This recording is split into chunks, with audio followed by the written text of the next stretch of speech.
It's Tuesday, April 5th, 2022.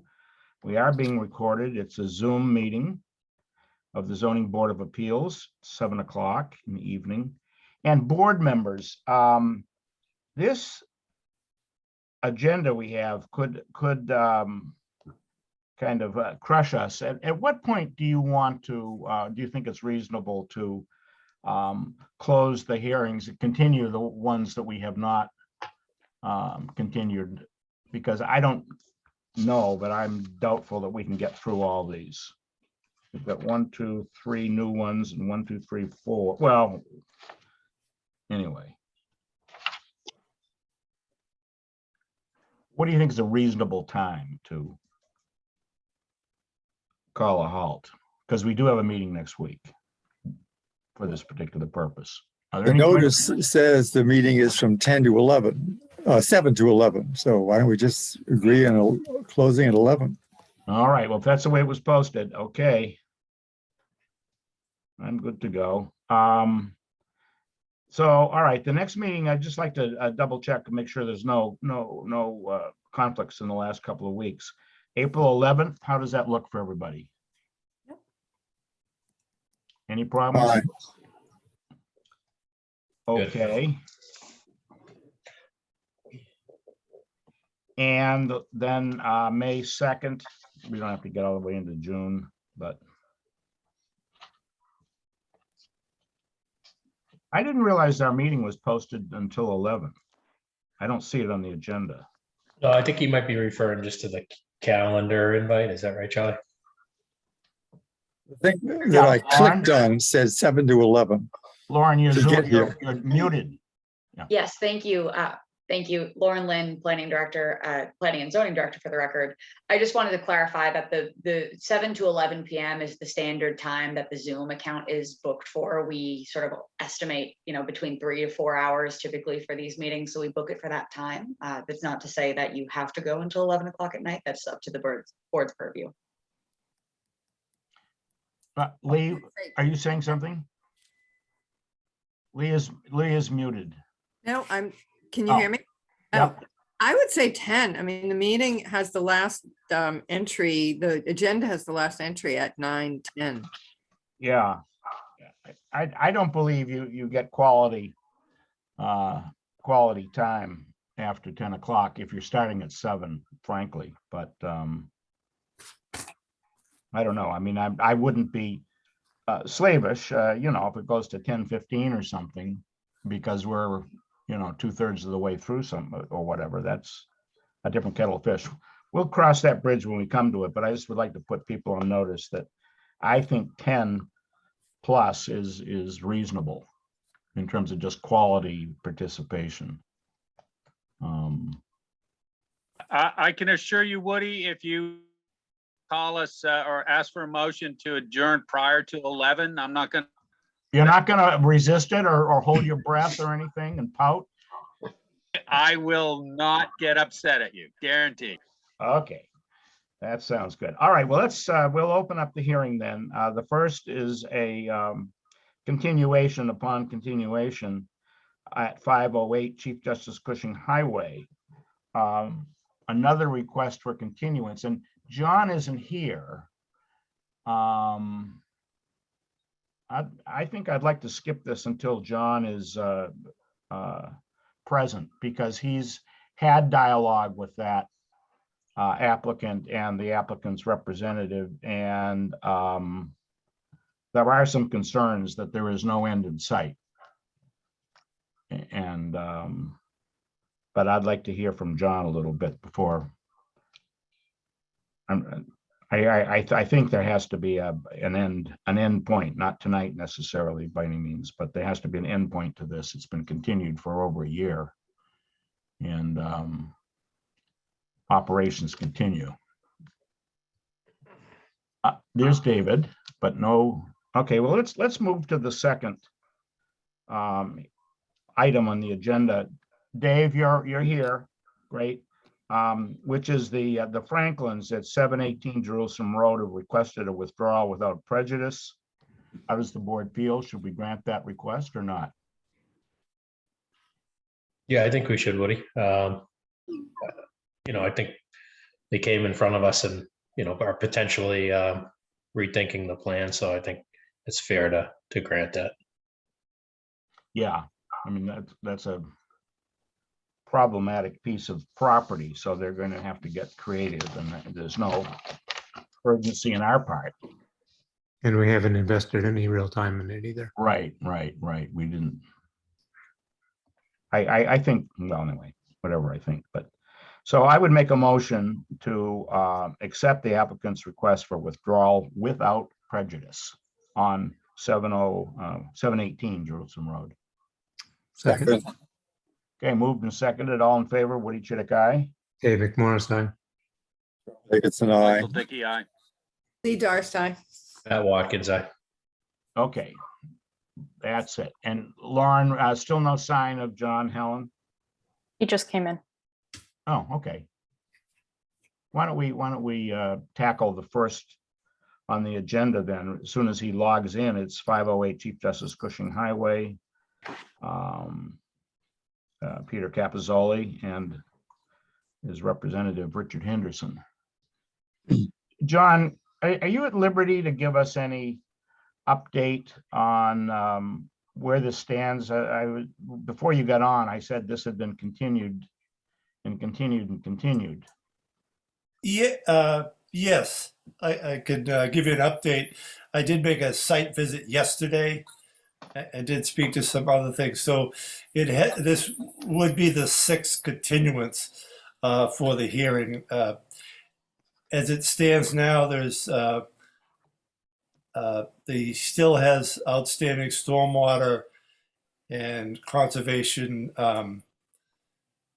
deadlines to get met with plantings and stuff. He had been issued a certificate of occupancy for the property to use as a storage shed, but we're also in a situation now with the change of use. The original use that he was applied for and received was a storage garage, which is a utility building, private garage, which is one thing. But the use he's having now is a repair garage, which is with the building code is an S1, which requires a sprinkler system in the building. So that, at this point, that he doesn't have that.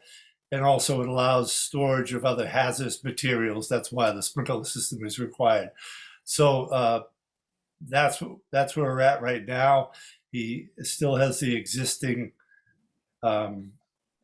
office mobile unit on there, which I'll be writing a letter that has to be removed from the site. And also just to, again, make him aware that if he was to get the use variance there, that it would also have to comply with the building code, and the building would have to be sprinkled. And again, currently it is not. So I'm going to have him stop use of the building for that because it doesn't comply. So that's we're bringing something. Is he thinking about a variance, a change in use then? Well, although it is expanding of the different use, it would be a change of use in the existing building. Right. Because it was, again, for a private garage storage and now it's being used as a repair garage, which is a kind of a different category, if you will, and then requires some different stuff for the building code.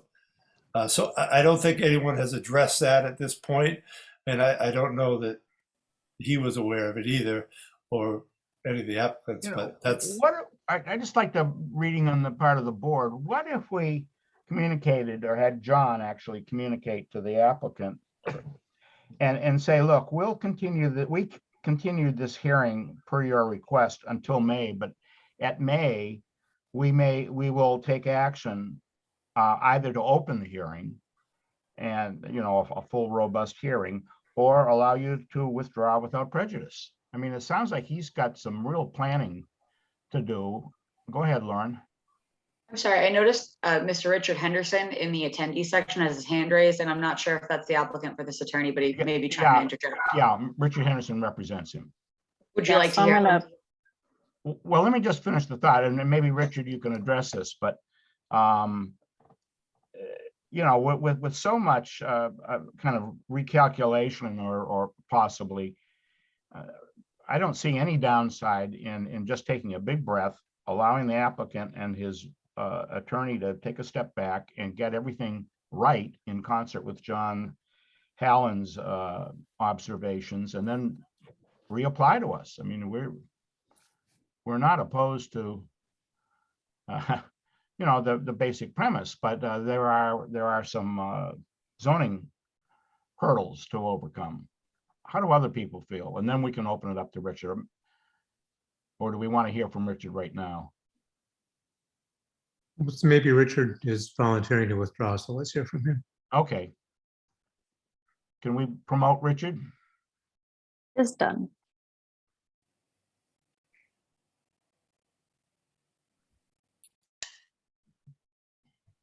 At least we think it's done. I think it's done. Oh, there he is. I see his name.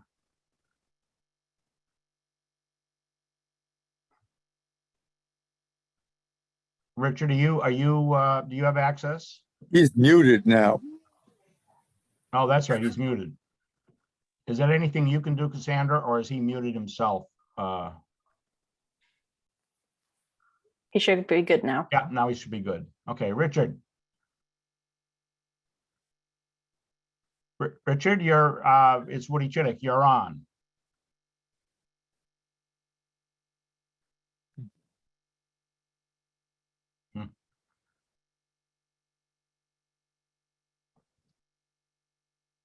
Any way to communicate with Richard? I don't see him as being muted. No, I don't see him muted either. Maybe he stepped away.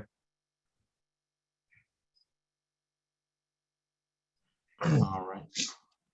Well, this is the beauty of Zoom. Hey, by the way, are we going to be able to meet in person when? May, June? Do you know offhand, Cassandra, or? Lauren knows. All right, I'm Okay. just popping back in as you need me. More to come on that. We are in a holding pattern until we can do full hybrid because it just layers of complication between Okay. room availability and technology, but we're working on it. So we hope to be unrolling it by the summer. All right. Might make it a little easier. So, hey, Rich, is there any way? Richard, are you out there?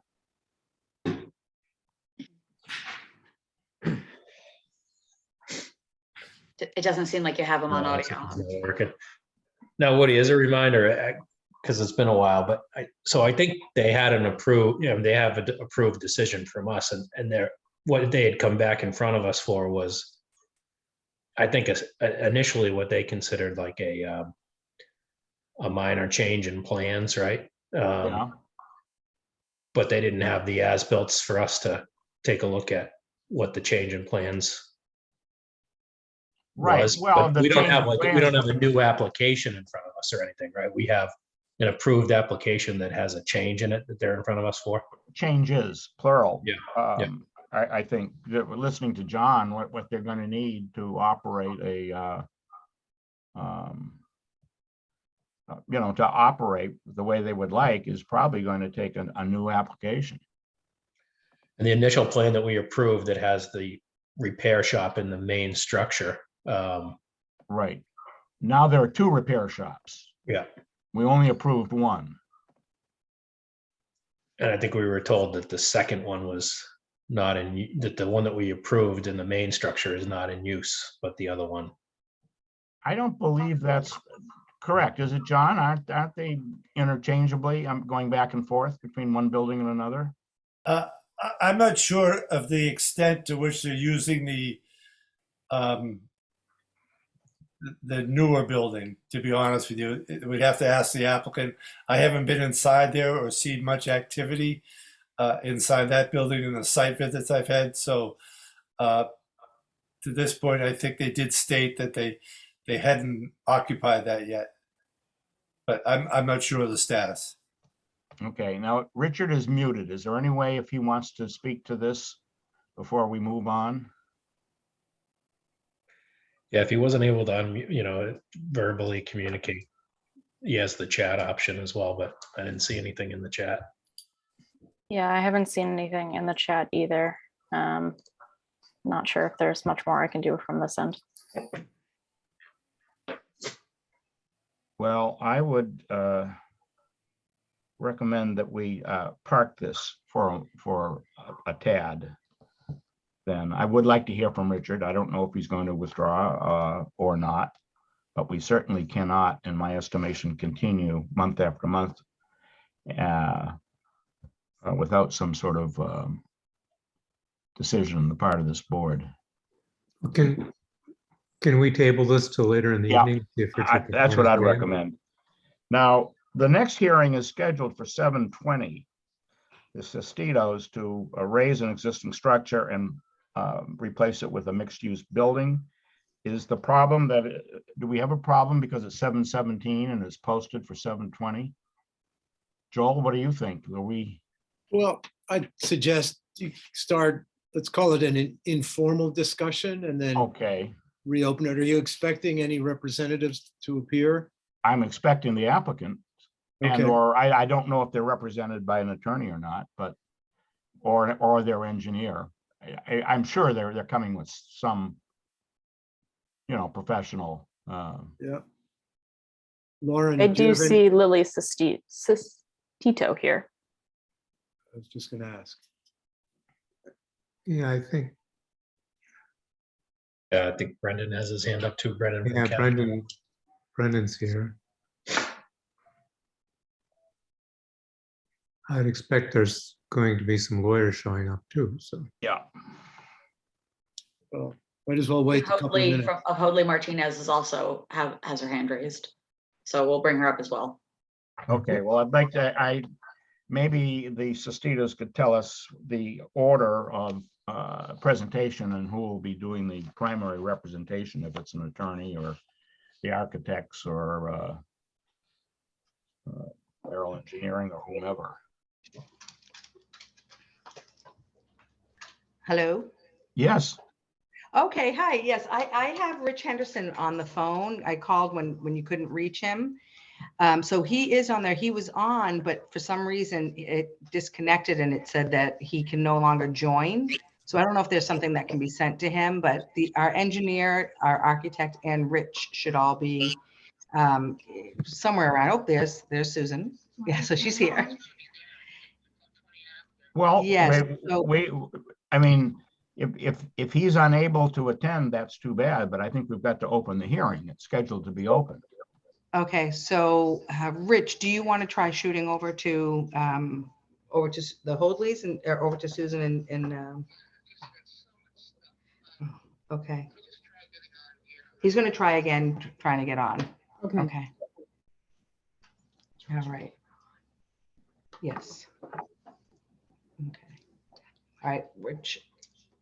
So Rich, do you want me to put you on speaker? Because maybe they won't be able to see you, but they can hear you. There he is, he's here. Oh, you can hear them? He's Oh, maybe muted, Right now you're muted. but he's there. He is there. So can someone unmute him? Now he's unmuted. Oh, can you hear him now? This is a- Okay, Rich, do you want to talk to them, see if they can hear you? No one can hear him? No. No, look, we have got a big agenda tonight. Woody, Yeah. Jeff DeLisi here. How are you? Good. Woody, I noticed my hearing is scheduled for 7:20 and perhaps we could switch the order of the hearings. The 7:10 hearing can go after the 7:20 and perhaps that might give Rich an opportunity to rectify. Yeah, that's what we were about to do. Okay. We've tabled the Capizzoli, or that's a 7 o'clock. 7:10, we've already accepted the request to withdraw without prejudice. Okay. So now we're at the 7:20 hearing, the Sestitos at 534 Beechwood. Are you representing them, Jeff, or not? Well, I know well, you're in a. I have no knowledge of the application, Woody. Okay, well, that's not. But my goal is to try and keep it, I'm on for 7:30 for the Grogan, the One Jerusalem Lane matter. Mm-hmm. And if I can buy Rich some time to fix his issues, I'm happy to do that. Is That's 8 minutes away. and Rich is representing the Sestitos as well? My understanding, yes. Okay. So Well, I it's up have to the- I have the Grogans, Rich has the Sestitos. So, I can appreciate having some technical difficulties, but we haven't been able to resolve the first hearing. We seem to be at an impasse in whether we open or not the third hearing, the Sestitos, because again, their attorney isn't available. Can I just speak? Is it possible? I think I might. We've recently had some. Rich, as you know, is in my office. We recently switched to a cloud-based system. I happen to notice that if we work through our app, which is called the Parallels app, you can't utilize Zoom. But if he were to, I'm speaking directly to Rich, if he were to get out of the Parallels app and open Zoom directly from his desktop, that may rectify the issue. We've had some technical issues in our office. Excuse me, Mr. Chairman. Yes. Another solution, I did just email Rich Henderson the telephone call-in option. That may be a quicker way to get through because it does appear that there's some sort of audio connection on your computer that's not connecting, but you can call in and speak that way instead. I did just email that to you. Yeah, we don't have to see Rich's face. I mean, he can proceed at pace. We have Jeff. Jeff's almost as good. Not even close, but I'm happy. I'm happy to help in any way I can. Okay, well, if Rich, if you can hear Lauren, telephone in, please.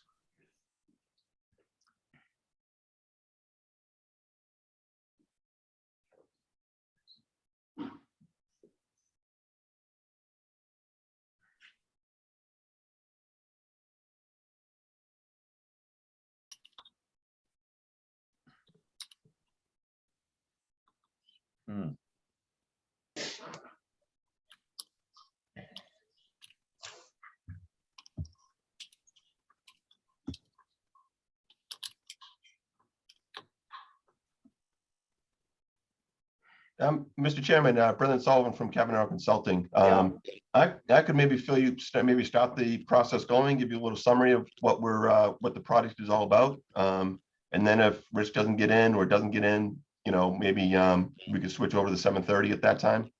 Okay. So yeah, I'd like to move along. I mean, we've got a lot of ground to cover. Sure. So as I said, Brendan Sullivan from John Kavanaugh's office, representing the Sestitos. Rich Henderson is the attorney.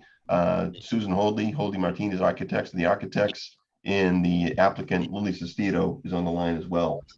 I think everybody might be familiar with the property itself. It's numbered 534 Beechwood Street. It's bordered by Church Street and Doane Street on the east and west sides, and Beechwood Street on the north side. Do you want me to pull up a plan so you can look at, or? Well, I think the board has been able to look at it. I don't think Joel has been able to, whether that's, I don't know. I mean, has everybody in the board looked at been to the property and looked at the plan? The site Okay. plan? Yes. Yeah. Yes, I've I seen think the we've plan. all done our due diligence on that side. Okay, so we have been approved from Board of Health for a 5-bedroom septic design, as well as 800 square feet of office space, for a total flow of 590 gallons per day septic flow for the site. The the proposed use is just under 2,300 square feet of retail space on the first floor and 2 one-bedroom apartments on the second floor.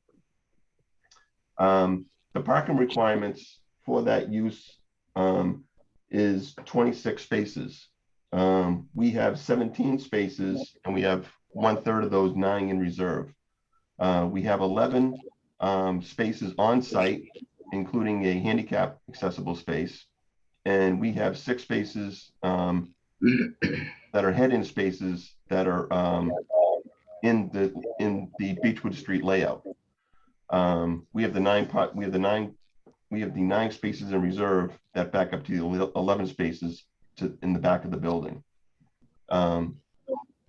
The owners have also purchased 30 Doan Street, which is the residential property just to the south of this. That allows us to manage the parking and the grading such that. So You said 30. Are you talking about 32 or 30? 32. Okay. 32 is the property just south. Right. You said 30. That's Oh, all. I'm sorry. Number 32. So the applicant has control over both properties. So as I said, we have the parking, we have the 26 required, 11 on site, 6 on Beechwood Street, and the 9 in reserve. I could probably pass it off to the architects to go over. And this is, I know, Woody, you said it was a raise and rebuild. Susan can get into we are maintaining most of the existing structure that's there today. Some of it is being taken down. Most of it is the barn towards the ball field side, but for the rest of it, most of the superstructure is being retained. Okay, I'll just make a note. We'll come back to it later. I don't see shown on the plan the 9 reserved, what you're proposing as reserved parking spaces. So they're in a light dashed gray. They're under the slope grading in the back of the parking, where like the 70, if you see the 74, 76, 78, 80, they're underneath those.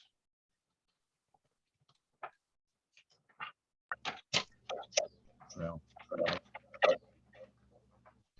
so if you see the 11 parallel spaces that, yeah, I see those. So there's a 24-foot aisle, and then back further south of those, there's 9 spaces in that area.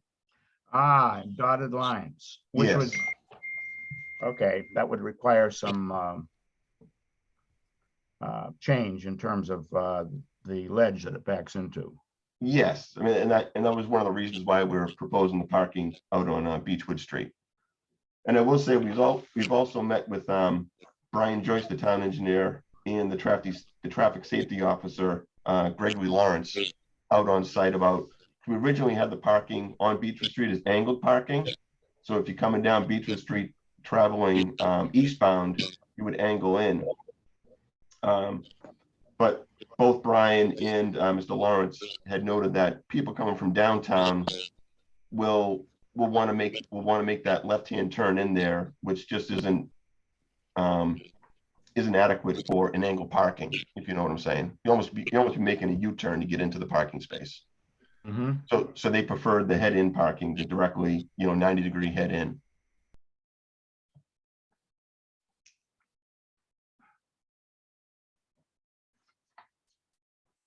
And I apologize for my voice. I'm just getting over COVID. So I mean, we can hear you fine.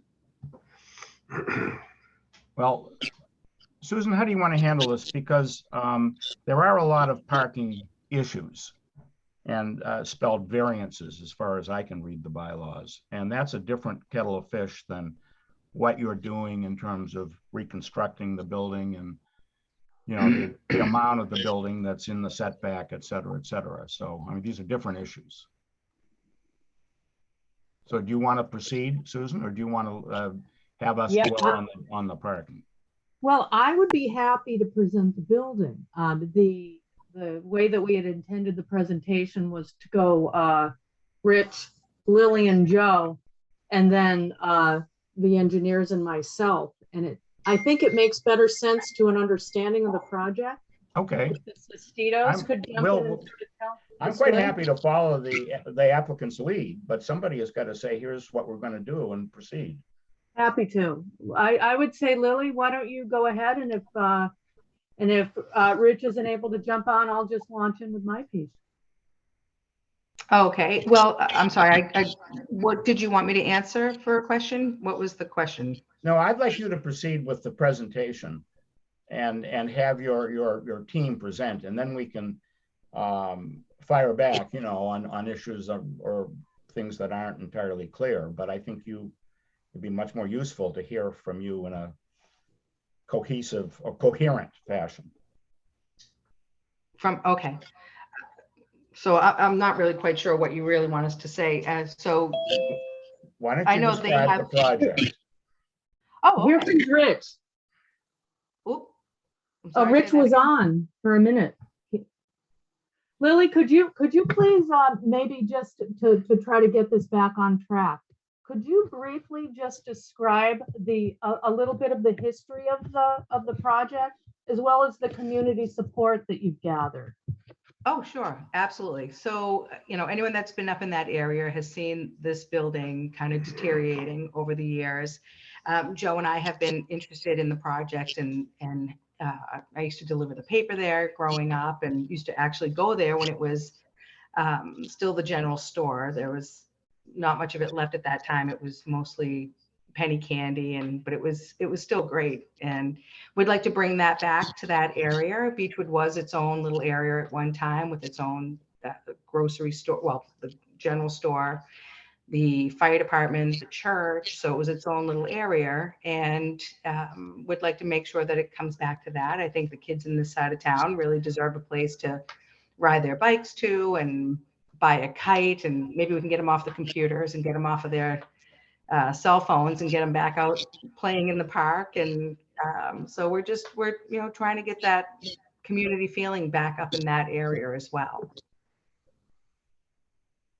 Okay. And hopefully there'll be a lot of people walking, so we won't need a ton of parking. Well, our concern is a little different. It's applying the bylaws, but we'll come back to that. Sure. Okay. Susan, you want to take over? Well, if Rich is here, Rich, would you like to give the preamble of what you found from the legal side on the project? Rich, you're muted.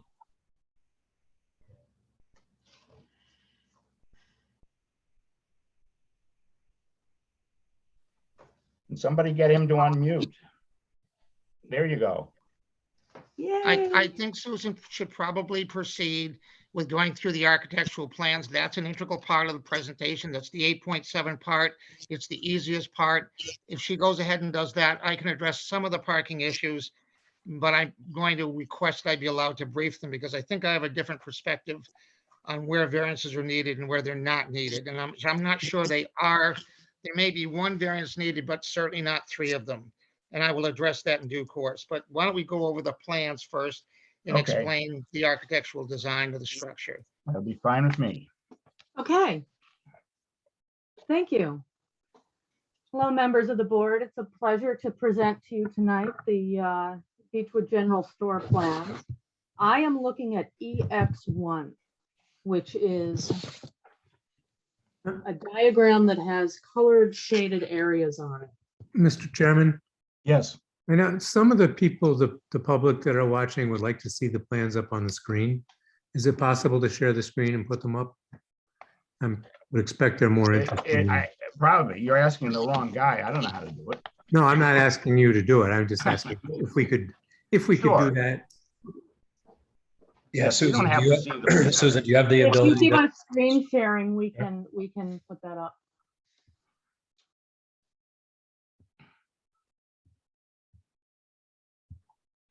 So it's telling me that the host has disabled participant screen sharing. So Cassandra, you may have to make her a co-host in order to. Could you try now? Great. Good. Got it. All right. So here's EX1. This is actually to give you by way of a little bit of explanation about what has come into the office. we initially submitted our scaled drawings. And then this drawing is actually a diagram that was submitted later to explain the differences between the nonconformities that exist now and what we're proposing. So when we look at EX1, this is the existing structure as it exists now. As despite the fact that I had read in the agenda that it was to raise and rebuild a mixed use structure, this project is a little bit different than that. It has been meticulously taken down to studs by hand by carpenters. It wasn't demolished by a demo crew. We actually have the building on site now in a way that it's almost ready to just sort of go in and begin to rebuild it in a way where you can be able to tell what the old store and the barn next to it were, which is what Lily was describing and which was a very important intent of the project. So here's the existing plans. You have, Karina, will you mouse over? We have right now the old store area, which is on the corner. And then we have adjoining stables and barns that were attached to the building over time, including to the very left, a very sort of hard scrabble structure that is barely standing up. So when you go from right to left, the condition of the existing conditions go down, but it was our intention to leave the memory of what is there somewhat intact for those who remember it as a vital store. So just to go through each one of these plans, we've got a basement floor on the upper left. On the existing first floor, which is the second drawing in the upper right, you'll see that we have 892 square feet that is presently in the setback. And then when you go up to the second floor, you have 532 on the corner of Church Street and 129 on the Beechwood Street facet. And then when you get up to the attic, you see that we have 333 in the setback on the corner. Next one. And this is, these are the existing elevations. And the yellow that you see is what is presently in the setback. It's virtual, it is all of the north elevation, all of the west elevation, portions of the south and the east. Next one. So here's our proposed plans. And what we are proposing, if you look at the upper right-hand drawing, is a JJ's service area here with a porch around it to welcome people. I'm still seeing EX1 on the screen. You're not at SP 101? No. Nope. Okay.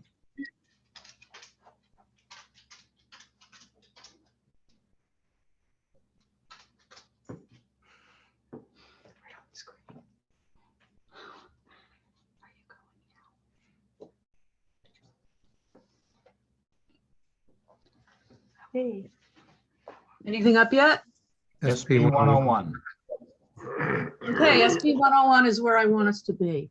So we just went through all of the existing conditions. And now I'm going to tell you about what we're proposing in plan. And if you look at the upper right-hand corner, you see the first floor. And what we are proposing, just to repeat what I had just gone through, is that on the left-hand side, you have a new area for JJ's, which will be, there'll be a counter and a, the restaurant equipment will go in that area, and there's a multi-purpose space behind it. And then we have the general store on the corner with a cash wrap in the center and the required bathrooms, both for staff and for everyone else, tucked in the corner. When you look up at there'll be an entrance here in the approximate spot that it was historically. And then when you come around on the Church Street elevation up here in the corner, you'll see that there's an entry to the apartments on the second floor. The apartment and the third floor. These are two apartments that are, we've made them as small as possible to still make two rentable units. They have loft spaces above, and they will basically serve to keep the complex enlivened and to provide rent to create the Beechwood General Store project. Next. I'd like to go back actually to the previous elevation, because apparently you guys didn't see it. Are you looking at EX2? Yes.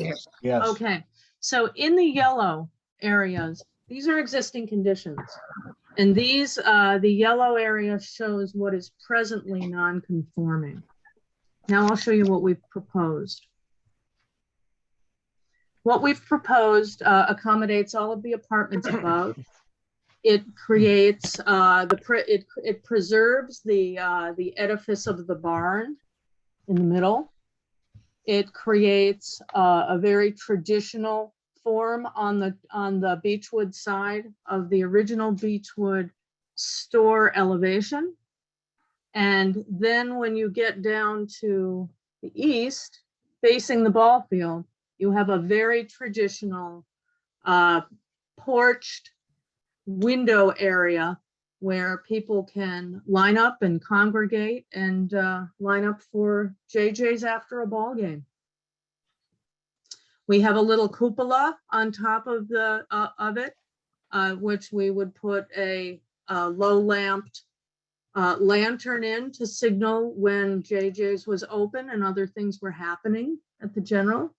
And I think everything else is probably pretty self-explanatory. Go to the next one. And so here are the numbers. You'll see on the first floor or the first box, which explains the gross floor area and setback comparison. You'll see that although the attic does increase, we have negative changes on the first and second floors. The areas in the setback in the second box show the differences between the existing proposed structures on the northeast, southwest elevations, and then the total building volume comparison. The total building volume goes up 41%, but the volume inside of the setback is reduced 8.3%. So that's my introduction of the building. Does the board have questions at this point, or do we want to move on to engineering? I guess engineering is coming up next. It's up to you guys. You tell me who's next up. Yep. I think Brennan should go over the site plan in detail if he hasn't done that already. Well, I think I just did that already. I mean, if you need, Okay, all if right. you have any questions about that, certainly I can answer them. But I think maybe we could end with who probably should have started, which was Rich. Thanks, Rich. Okay, that's great. Well, it's kind of in a backward fashion. I had kind of outlined a little bit of history that's not relevant either to the special permit or to the variance, but it gives you an idea that this particular location has in fact been a general store and community facility since about 1820. Over the years, not only it was a general store, but it was actually the first location of the Congregational Church, who had services on the second floor of this building in the 1800s. It was also used for dances and other public events. But obviously, the current owner is proposing nothing more than to have a permitted use, which is a general store. The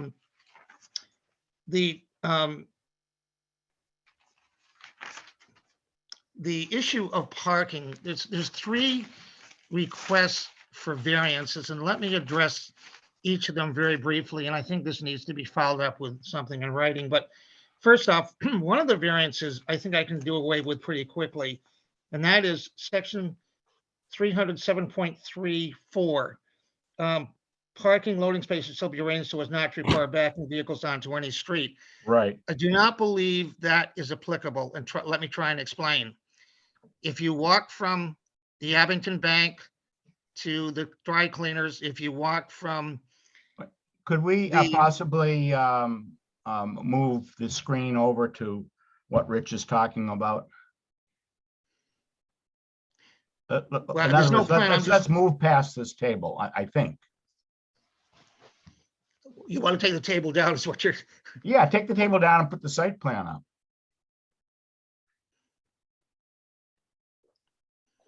I'm not sure the site plan is relevant to what I'm saying. Okay, all right.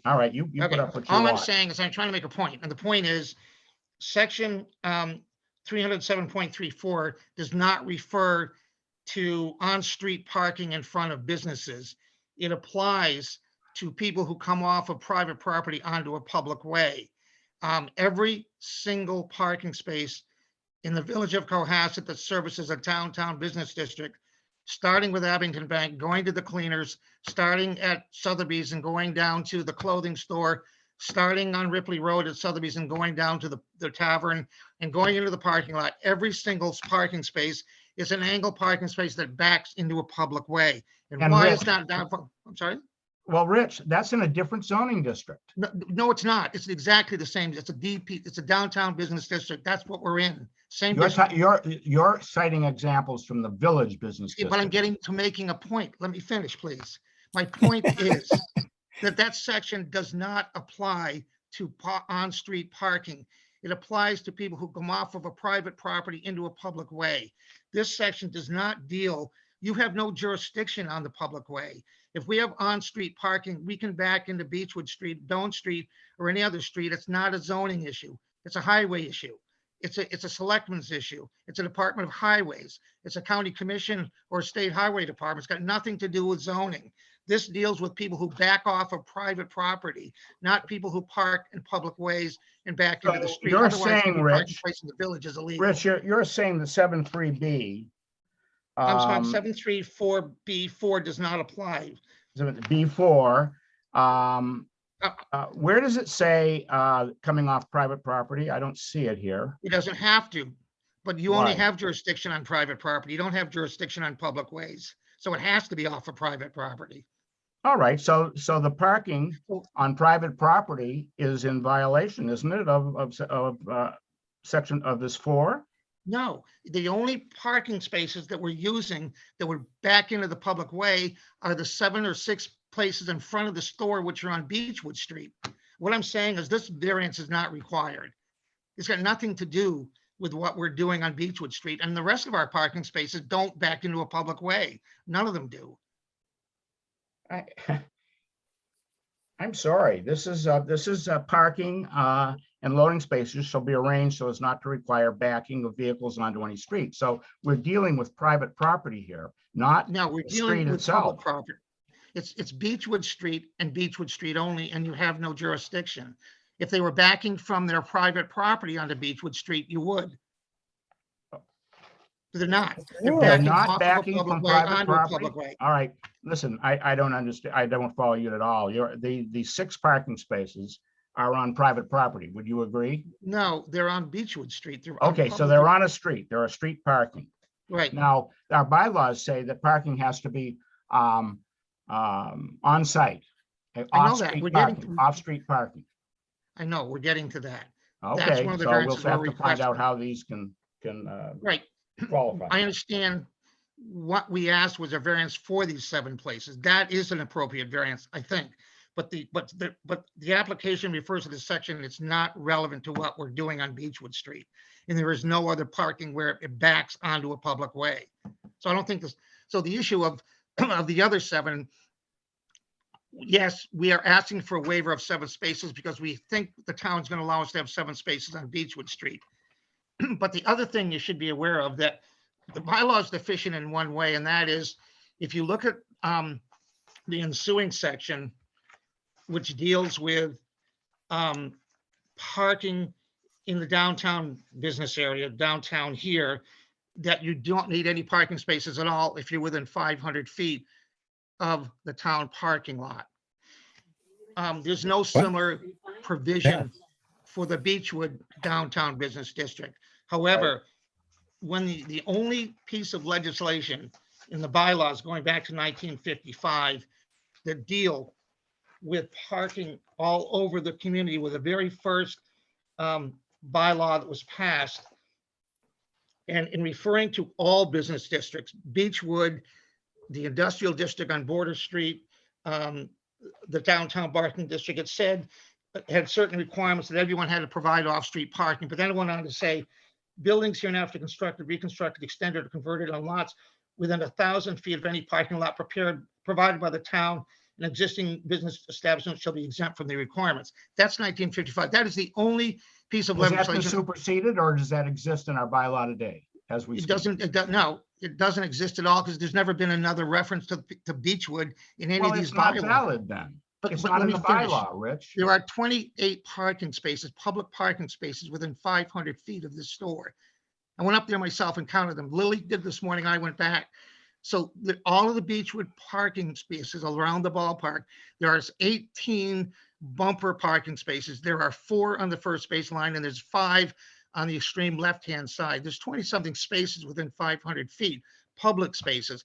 There's no provision in the current bylaw to cover this, but in the term of equitable treatment of this site, there's no parking issues at all. There are 28 spaces. And by the way, we can park that because we could go on for an hour on this one. I happen not to agree with you, but that's all right. Let's move on. I'm sorry? Let's move on. I mean, I think if it's not in the bylaw, you can't invent it. No, but I'm just, it's going to the variance issue as well of the uniqueness of the situation. It's a downtown business district. It's got 28 available parking spaces. It only needs 26, and yet we're providing 17 on the property. So as a matter of a very unique situation, it's ridiculous to say there's no parking. It's absurd. There's all kinds of parking, and because the bylaw is inadequate, because it doesn't deal with public parking in other business districts, it's kind of unfair. But there's certainly is. It may be. I mean, I wouldn't disagree with that, but the bylaw is the bylaw. I understand that. Anyway, there were other parking issues beyond that. I don't think so. I think there was the backing up, and there was the issue of numbers, and the numbers, frankly, there are about 45 parking spaces within 500 feet of the store. Rich, you talked about the Beechwood Street parking. Right. And it's a public way. Right. So you need to get the approval of whom? The selectmen? Yes, selectmen, town highway department, and town engineer, but the selectmen are ones that have to vote to allow it to be striped. Yes, correct. Okay. And the parking spaces as they're drawn are partly on the street and I believe Right. partly over the I private understand. property. I saw that. They can be altered to be just in the public way. Okay. They could be. Well, It's so only 2 you'll feet. want to do a new site plan then, okay.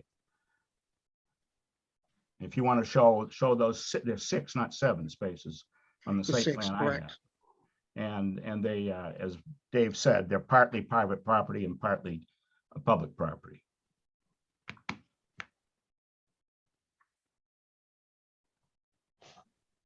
Okay.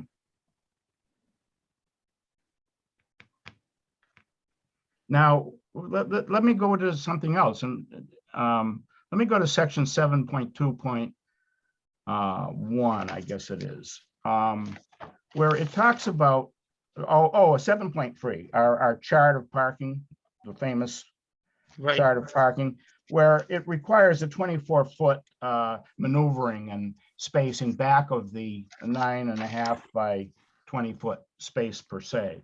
So I'm going over in back of the building now, where you do show a handicapped spot and others. Those don't have 24-foot rear maneuverability.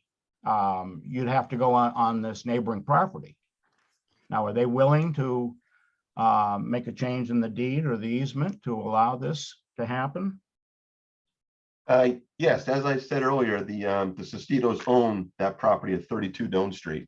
They own So both properties. so the idea is to, yes,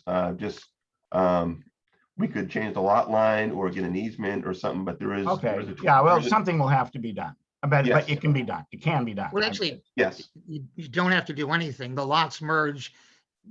For the purpose of ownership, you can't get an easement on your own property. You just own them both. Just take the lot line out. That's What all. if they were to, what if they were to sell this lot, number 32?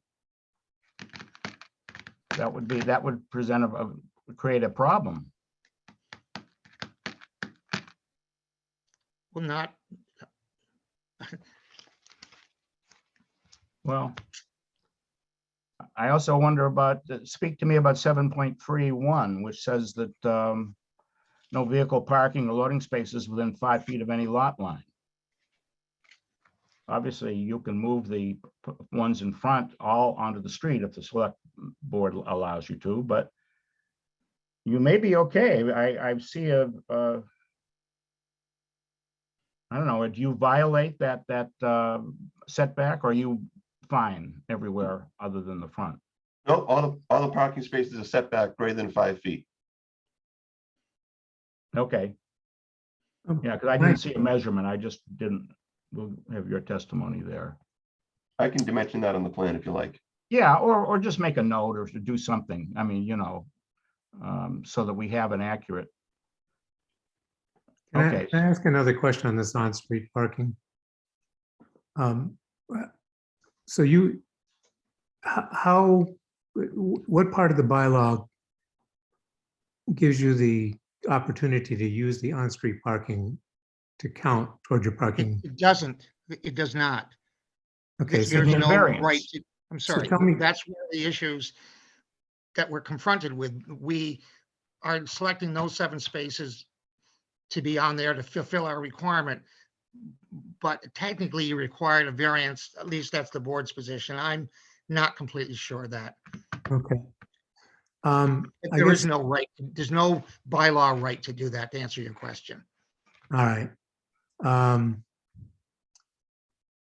I guess that sort of answers my next question, because as you know, Beechwood Street continues down to a dead end, I know that. and there are parking spaces down there as well. I wondered if there was any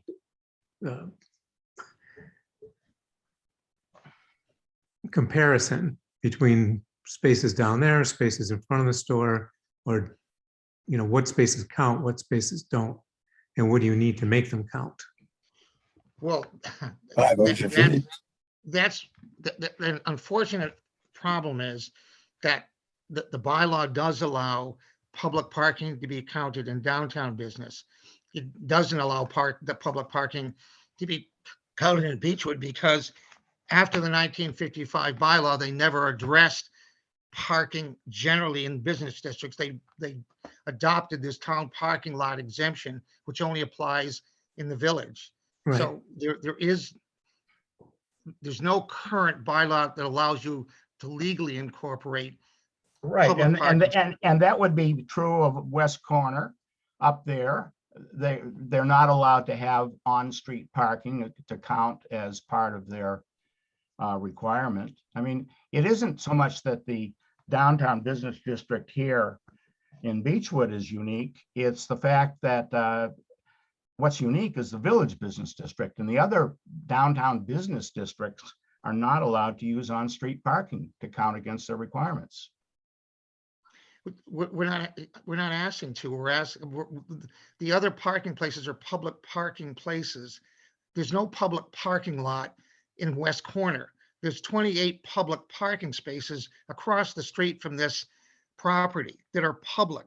It's the ball field. There are 18 bumpers, 18 parking bumpers. There are 4 spaces on one side and 5 on the other. So those spaces have traditionally been used by either athletes or their, you know, family to come and watch the baseball games. Now you'd be proposing to take a number of those spaces and reserve them for this general store and take No, them just away from no, the they're just ball the field? public places. And by the way, I was there tonight. of the 26 places, there was one car. I'm not surprised. It's a rainy night in the beginning of April. I guess, Rich, I understand your point that there's plenty of parking around here, Plenty, right. but the bylaw says there has to be X number of spaces, you know, et cetera, et cetera. So what I'm looking for is, what is it that the board can hang on to arrive at a decision that that the parking arrangements on the site are sufficient? Do you need a variance? And if you need a variance, how do you justify it? Right, I agree. What do you I need with think, a variance? yeah, I think because there's no exemption dealing with Beechwood as there is in the village for public parking places, then you do need the variance because you don't have a section to protect you. But I think that given the property opportunity to brief it, I think there's sufficient justification and unique facts that would justify it, particularly where they aren't likely to be used that much anyway. There are 17 spaces on the site, and there's not likely to be, even the spaces are not likely all to Well, be used. you know better than any of us sitting here, the 3 tests of a variance. Why don't you take us through one by one? I'd rather submit it in writing. Okay. Fine, I'll do that. You before the understand next meeting. what we'll be looking for, though? I know absolutely what you're looking for.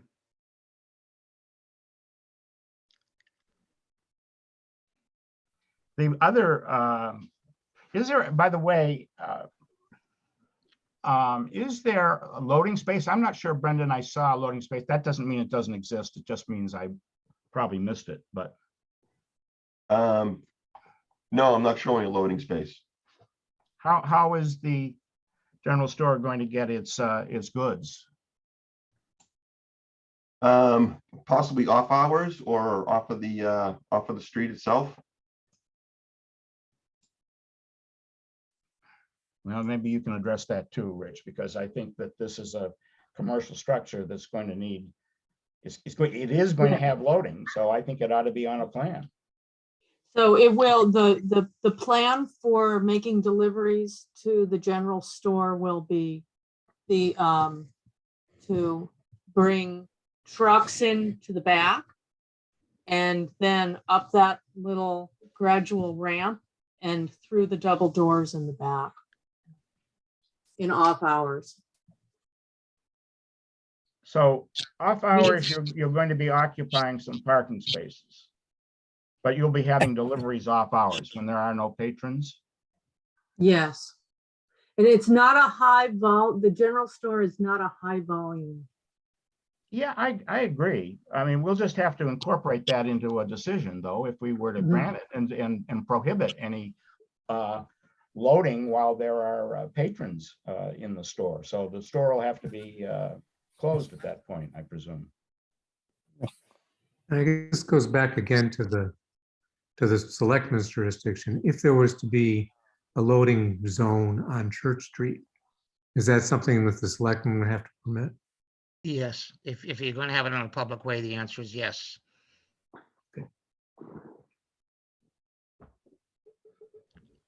Okay. And I understand the issue of, no driveway should be closer than 150 feet to an intersection issue. So that's all part of a variance application that you have to, the case that you have to make. Right. I am concerned, but we can move on at this point until we get your brief on whether or not it is entirely legal to have off-site parking, but your citation of what happens in the village is one thing. I don't know. There are some other things you're going to want to deal with, though, Rich, and one of which is the dimensions of this lot. It's not a knockout factor, but the lot is non-conforming because it's supposed to be 40,000 square feet when you have a mixed use development. It's not the 5,000 that the application said. And that should Right, be you know- corrected. That's interesting. Let me I'm walk pretty you through sure that. that's what this says. Right, District DB, any permitted structure or principal use except dwellings for occupancy by more than one family. So then, all I'm saying is that rather than having a conforming lot, you've got a non-conforming lot. You'll have to deal with that as well. Yeah, let me, the, on the table of, use regulations, I'm sorry, the table of area regulations. Areas, yeah, area dimensions, yeah. But if you go to the use regulations, it talks, there's under residential, there are three, the initial first three categories say the conversion and use of one family home, if not more than two families, the conversion of a one family house. But then down here, the third one says dwellings for more than one family, including those in combination with stores or other permitted uses subject to 300.5.3.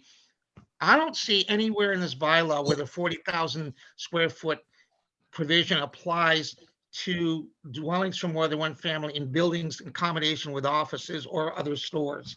Why? Why don't you go to, why don't you go to attachment 2.1? It says 40,000 square feet, pretty clearly. District DB, dwelling for occupancy by more than one family, that's what we have here, 40,000 square feet. As I say, it's probably not a knockout, you don't comply, but I think you can create an argument that why that's not necessary, but it's non-conforming. Well, we're not conforming anyway. We're not conforming from setback, so. Well, I know, you've got a non-conforming use. If you want to get to that, you need a special permit. Of course, because there's nothing grandfathered here in this property. It's been abandoned. That, again, is not a knockout. But I do you think mean it it's been has to be abandoned? addressed. How has it been abandoned? It hasn't been used as a general store since It's when? been used as a business. The Browns used it as a business right up until Lily and Joe bought it. It was a Maybe, repair but it's shop. not been used as a general store, and using as a business and general store is a very different change. That's a change in use. As I say, it's not a knockout, but I think you've got to be thorough as opposed to, kind of cavalier about some of these nonconformities. I'm not being cavalier. I just have an All right. opinion. All right, yeah, no, that's fine, that's fine. But I But think- again, how do you explain the building next door to me, which has 3 condominiums and 2 stores on 10,000 square feet, which was built 5 years ago? That's a village business district that falls under the purview of the planning board, and it's never come before the zoning, so I have no earthly idea. I can't give you an opinion. It's not within our jurisdiction. I mean, I think you can address a lot of these, but they are not addressed. Okay, I'm happy to do that. As I say, yeah, I mean, and whether we agree that the property ought to have 26 parking spaces in a practical sense or not is honestly not much of my concern.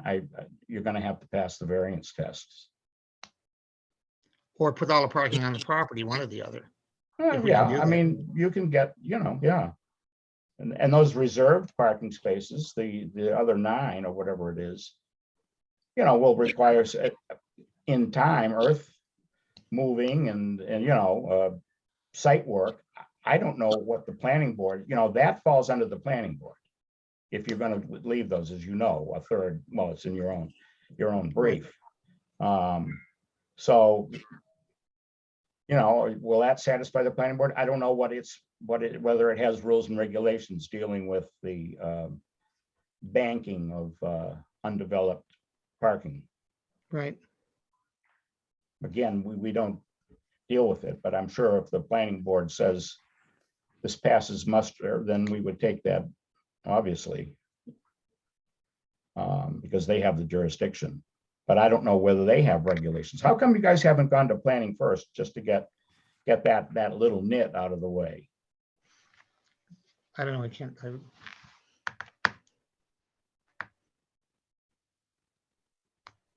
I mean, it's all comes together, I guess, but.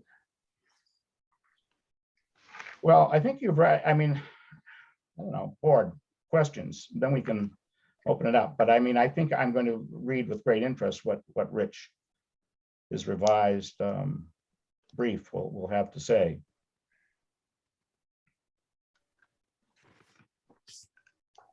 Does the board, Dave, do you have any questions? And I are will we have. covering all the right bases here?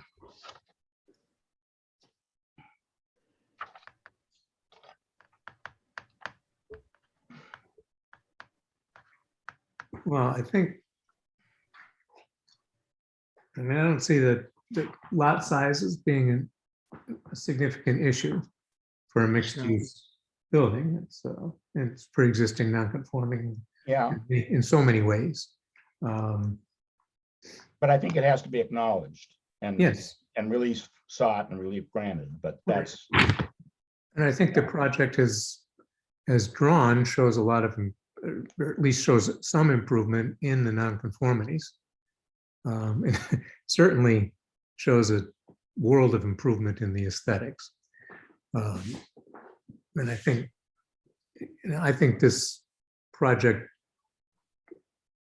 is something that this neighborhood would be, we're looking at things in special permits and whether something is substantially more detrimental to the neighborhood than the existing use. I think the existing is far more detrimental than the neighborhood than the proposed use. So that it's a project that I hope we can find the right design for that meets all the bylaws. Yeah, I mean, I think the other area I might take issue with, but again, I don't think it's, you could even argue that it's not relevant at all, is that this doesn't have any historic protection. It's the uses have been abandoned, certainly as a general store. So you start anew. Now, this doesn't. But how can you abandon a permitted use? How can you abandon a permitted use? It's a downtown business district. Stores are allowed as a matter of right. How do you That's abandon a that? different issue than abandonment. You make the case that it's a use, it needs a special permit, and you go from there. But there are no historic kind of grandfathering, bad term. That's all. Just do it. Acknowledge what the issues are. You can't just say, well, it existed in 1940, so consequently we can, No, I think we're getting history. confused. The actual operation of a general store in a business district is a matter permitted by right. You can't abandon a permitted right. Doesn't matter whether they haven't been there for 400 Well, years. I think Woody's point is the proposal is for a mixed use, which I requires. a understand, special but as to the store itself, that is a permitted use. permit. I Okay, don't so think there's then, any question so about as that. I say, you don't have to dwell on that much. You have to dwell on the mixed use component. Mixed use requires a special permit. That can be a low bar. Well, I don't know, but it's not like a variance, as you know.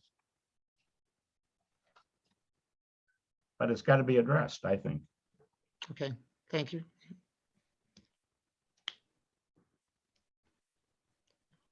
As the parking. So anyway, board questions? I mean, because if Rich is going to go back and revise his brief, I'd like to have Yes. all the questions on our mind put on the table so he can deal with it rather than play surprise. Yeah, just for the record, I actually haven't submitted anything in this case yet. Oh, this wasn't yours? No, Oh, the this was application, from the engineers, I guess. right. Okay, Yeah, I haven't done so- anything at this point. All right. That brief came from our office. Okay. The board seems to be quiet. Anything else, or should we open it up to public commentary?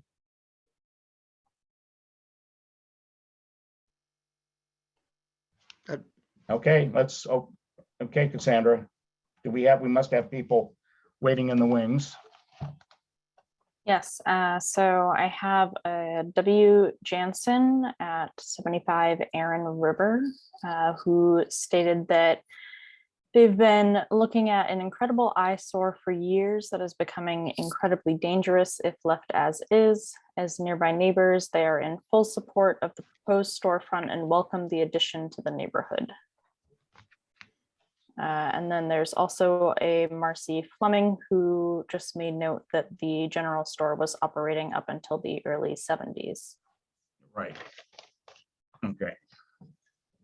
Yeah, there's a 3-year abandonment of a provision in the bylaws, but as I say, that doesn't prohibit a new use or a revitalized use or something.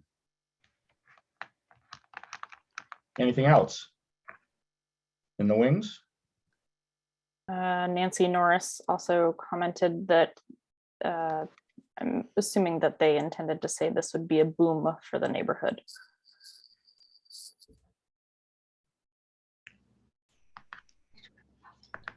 Okay, anybody else?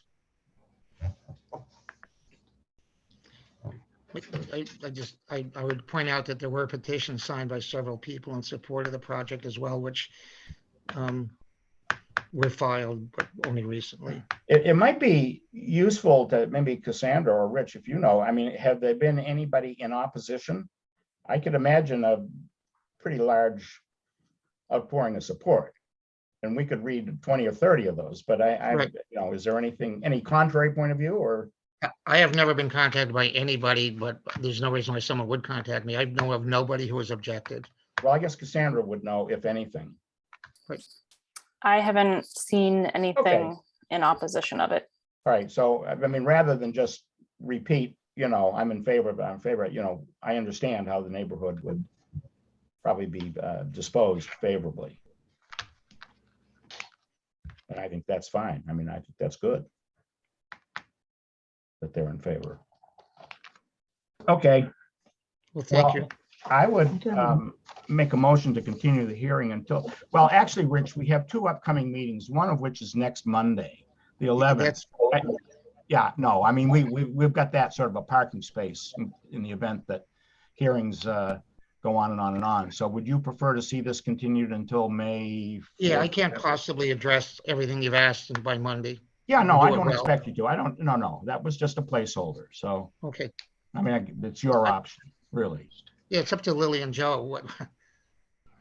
Well, if Yeah, Rich I do isn't have a gonna be question. ready. Yeah, go ahead.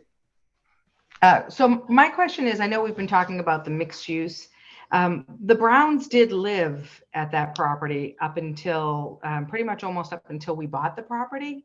So there wasn't it already a mixed use then? If there was Well, the mixed part or the commercial use was defunct. That had been abandoned. But he had been running a business downstairs. Right, but a business. I know it is wasn't a different. general store, but he was running a business. Right, and out so of what it. we So have to wouldn't look that already at be a mixed use? Yes, I think it would be.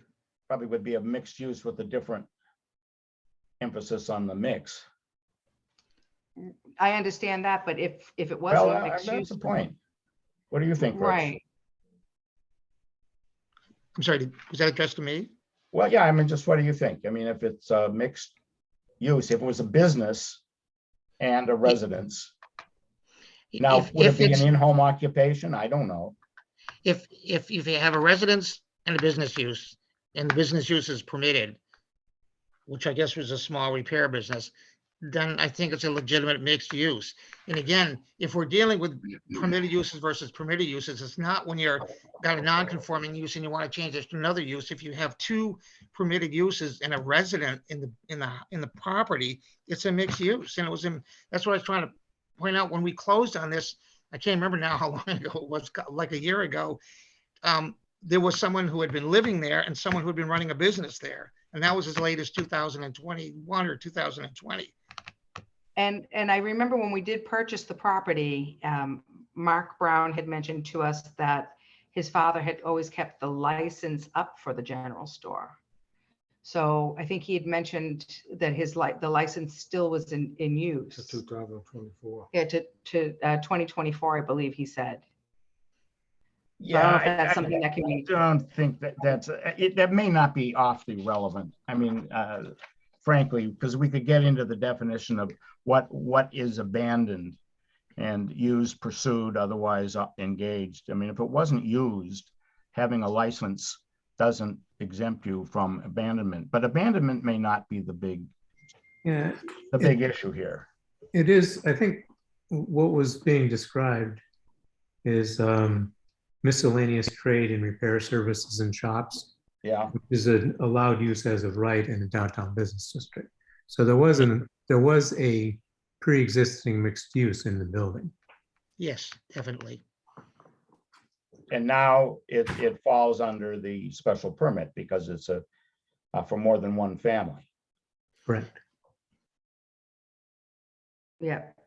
Although wasn't there an apartment on the first floor? There There was was, an yeah. apartment on the first floor. So there Actively was always used in the last, actively used. well, maybe you can provide the assessor's records and town census for that. As I Okay, say, yeah, that may be unnecessary. I don't know.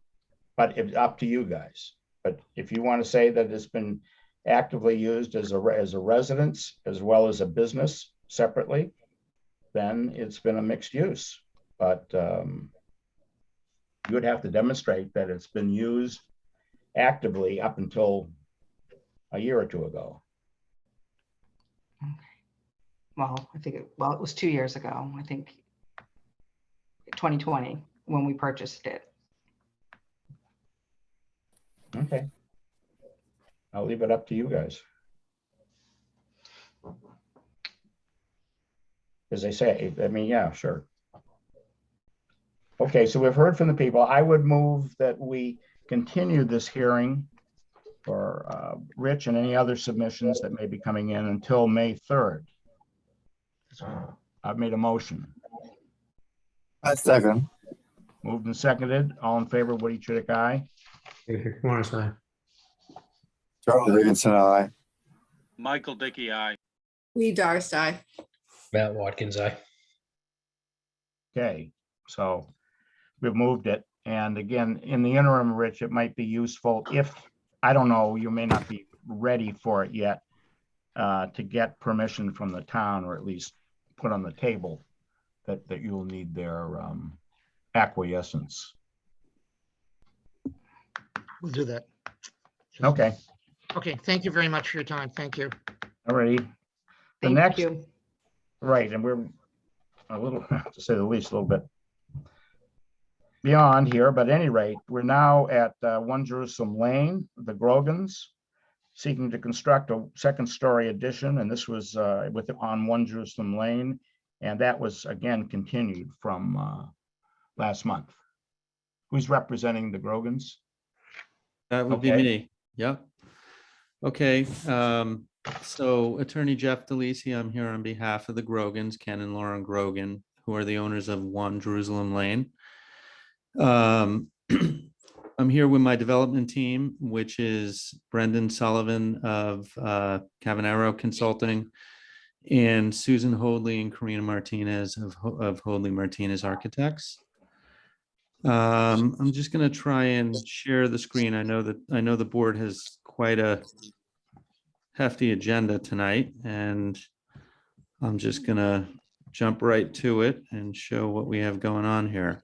Can you all see that? Yep. Okay, great. So the property is located in the Residence B zoning district. It's a pre-existing non-conforming lot as to area. It has about 9,442 square feet. And it is also pre-existing non-conforming as to lot width. It has 120 feet in a 125-foot zone. As you can see, the lot is a corner lot. We have frontage on Jerusalem Lane and Jerusalem Road. And as such, it would have 2 front yard setbacks, 1 rear yard setback, and 1 side yard setback. So we'd have a front yard setback from Jerusalem Road, front yard setback from Jerusalem Lane. And in this case, we've chosen the property line, which is shared with 312 Jerusalem Road, to be our rear yard. It's behind basically the front of the house, which is over here. So this would be the rear yard. And then our westerly or left sideline would be our side yard. So the existing dwelling is set back from Jerusalem Lane about 4.6 feet. It's set back from Jerusalem Road about 18 feet in this location here. The rear yard setback is 25.9 feet at its closest point. You can see faintly a building footprint that kind of goes like that. It's a very small footprint. Okay. And then we have a left or westerly side yard setback of about 11.1 feet in this area here. You can see that right there. So the lot also is non-conforming with respect to both building and lot coverage, although in this particular case, we're not proposing any changes to the site whatsoever. What we are proposing is to put an addition on the upper floor of the building in this location here, which would be basically a penthouse within the existing footprint. The height of the structure is presently 19.6 feet. Let's see if I can actually maybe show a some kind of photo here. There, you guys can see that, right? Off to the right, not the building to the left here, right? Exactly. So I wanted to basically show that our house, this house in the foreground is the house right next to it at 3 Jerusalem Lane. And you can see that there's quite a bit of a topographical change. Our dwelling is down here. And so somehow I should never have done it. I seem to have, you guys can see that. All right, this gives you a little perspective. This is our house here in the foreground, and then the dwelling next to us in the background. So basically, researching the property, I discovered that in 2008, there was a special permit granted for a much more substantial addition to the current dwelling than what we have today. And the work that was approved in 2008 never actually occurred. But what did occur was a lesser amount of work, which apparently obtained a building permit. And the call must have been made that a special permit in that circumstance was not required because I imagine the special permit in 2008, which preceded that building permit, was much more complex. So the call was made, I guess, to just allow a less intense circumstance. So what we're seeking today is a special permit pursuant to section 8.7.b as in baby, for a finding of not substantially more detrimental than the existing use to the neighborhood and not injurious or dangerous to the public health or hazardous for traffic or some other reason. I'm going to turn it over to Holy Martinez, Susan, to walk through the architectural drawings, but you'll see that, as I indicated, the building permit, as you can see there in this location here, is quite small. And it was nearly impossible to stay entirely within the conforming setback. The percentage change to both the building volume, gross floor area, and elevation within the non-conforming setback is fairly modest. I think she'll demonstrate, especially in comparison to the increases that we typically see in the neighborhood. So I'm gonna hand it off to Susan to go through her architectural plans, and then we can answer any questions the board might have or the public.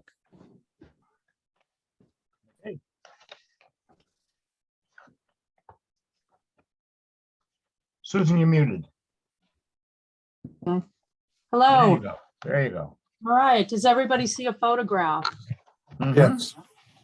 Okay, so as I'm sure you're familiar, this is the site. And what we're proposing, as Jeff explained, is, would you just go back? a modest addition, which is, you could call a penthouse, going on the 3rd floor right here. The reason for this was that the owners wanted some privacy from their neighbors who loom very large up behind them, and are just trying to carve out a little place where they can enjoy the sea breezes that they have and feel like they have some privacy. So what we have proposed, we'll begin on A100 of what was submitted. Could you? Okay, A100 shows the existing conditions. As in the previous presentation, the existing nonconformity is shown in yellow. And this is the 1st floor of the house. Next. The 2nd floor, again, mostly, or the 1st level is actually the level that you get up to when you walk up a level of stairs. It is a split level of sorts. And the yellow area shows what of the Grogan's residence is actually non-conforming, which is 17,052 square feet.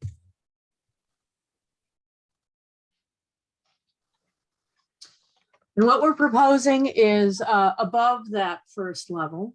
It is a combination of nestled into the roof and built on top of it.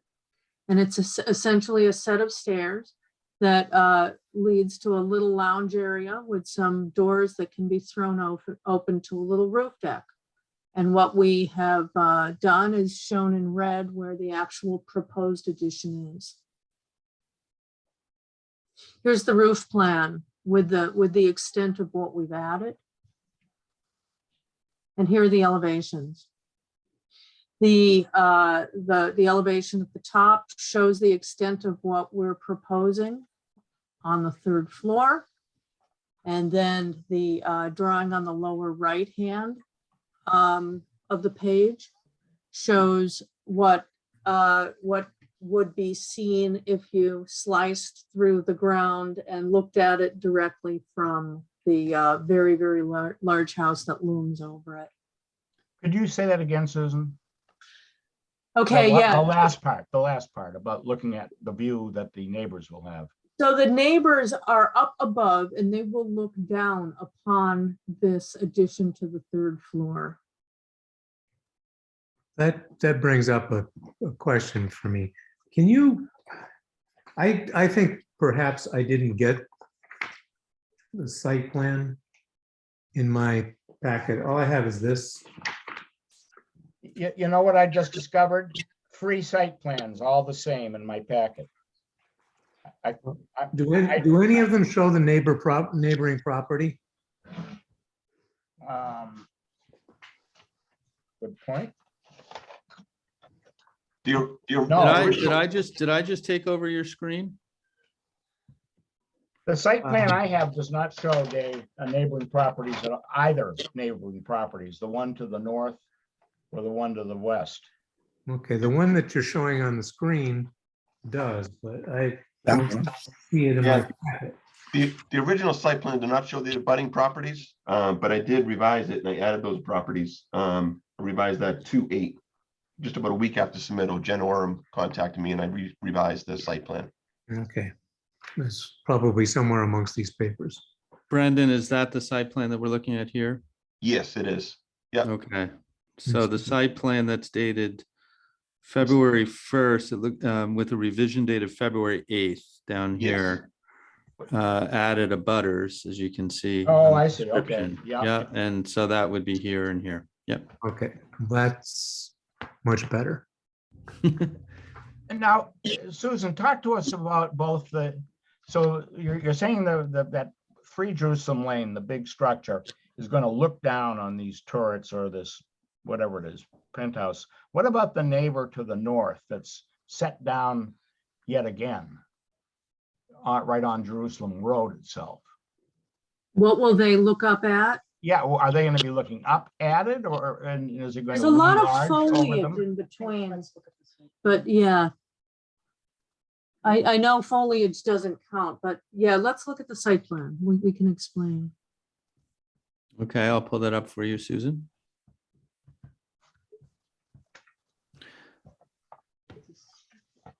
So, yeah. So there's a very, very steep wall. Retaining wall that's been This- constructed along the edge in between the 312 Jerusalem and our subject property. And the mouse is following it. Mhm.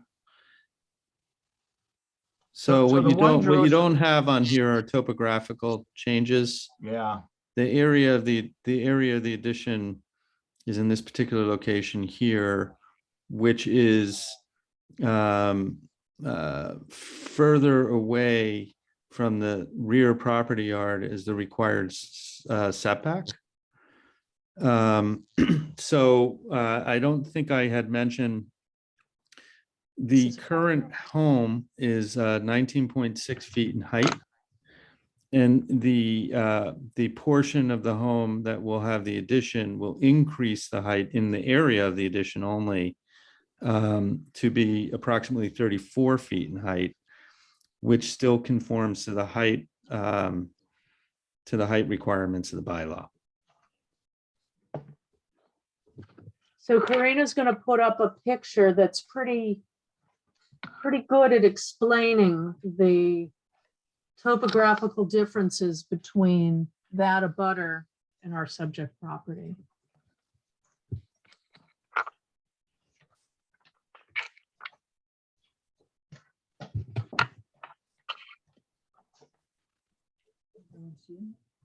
Did it come up? No, you're not sharing Not yet. screen currently.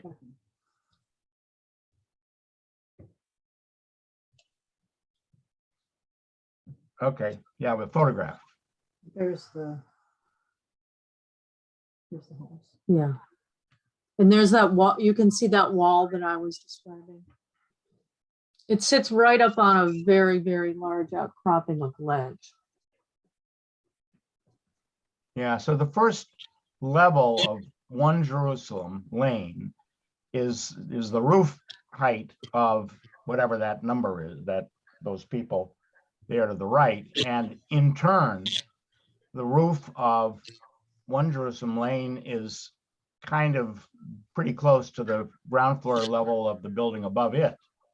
So you go building up and then up. There's a 3-tiered kind of proposition here.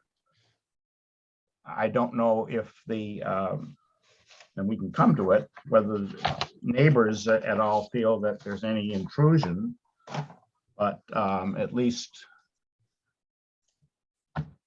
doesn't seem to, everything seems to be, at very different levels and not impacting views, but I could be wrong in that supposition. Well, I'm not sure that let's just get this on the table. I'm not sure that views are really the issue, right? Right.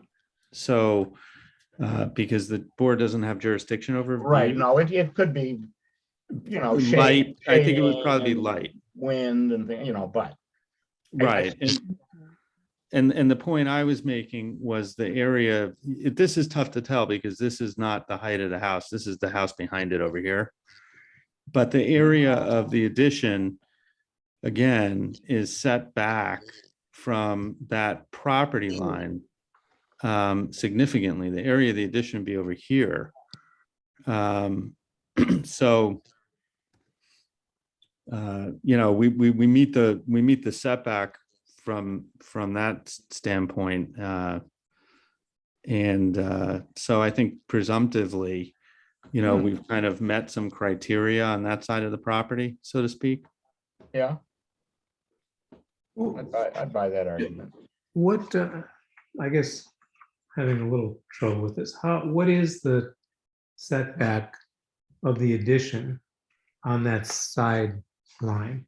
I mean, I know that it's 11.1 to the existing, but I can see that there's an angle there and the addition seems to be farther away. How much farther away is it? So you can see my screen now. Mhm. I We can. have the site plan. And this here is the building envelope right here. So this line right here is 30 feet from the rear property line. Mindful of the fact that we could opt to call that a side yard and make it 20 feet from that side, but that would just increase the nonconformity over here. So, but to answer your question, the area of the addition is here. Mhm. So we're 30.2 feet from here to here. Brendan, do you have any calculation that you can give me to kind of basically hit probably the closest corner of the building of the addition, which is this spot right here? No, that's not the one I'm concerned about, Jeff. Okay, I'm concerned about the one over on the left side where there's currently an 11.1 foot setback, that yes. corner. What is the setback of the new addition to that sideline? Where the arrow is right now, right? Right, 12.2. okay, because that's basically your nonconformity in the addition. The rest of it's all conforming, isn't it? That's correct, except also in the front yard here. Okay, so you have everything below my mouse right here, this area, Oh, I see. and then everything right up to this spot along the side. All right. Okay, And Karina's drawing shows that a little better because it's more direct and clear with the building envelope, but that's what you're looking at. You're not looking at a non-conforming setback back here. You're looking at a side yard non-conformity in this area and a front yard non-conformity in this area And you're on right. the top floor. Which Okay. is on the downward slope. And mindful of the fact that we have a building all over here as well. Mhm. Okay, thanks. Yep.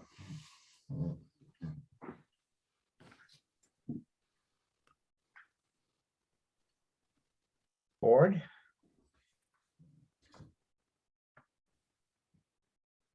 So Jeff, as one of the things we'll look at is obviously whether or not it's substantially more detrimental to the neighborhood, and we're not there yet, but do you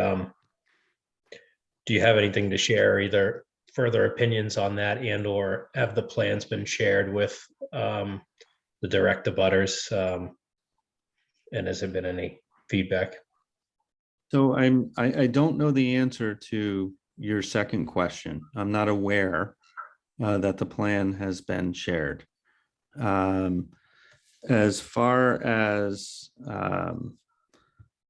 your first question, was that substantially more detrimental? Was that your question? Do I have anything further to add?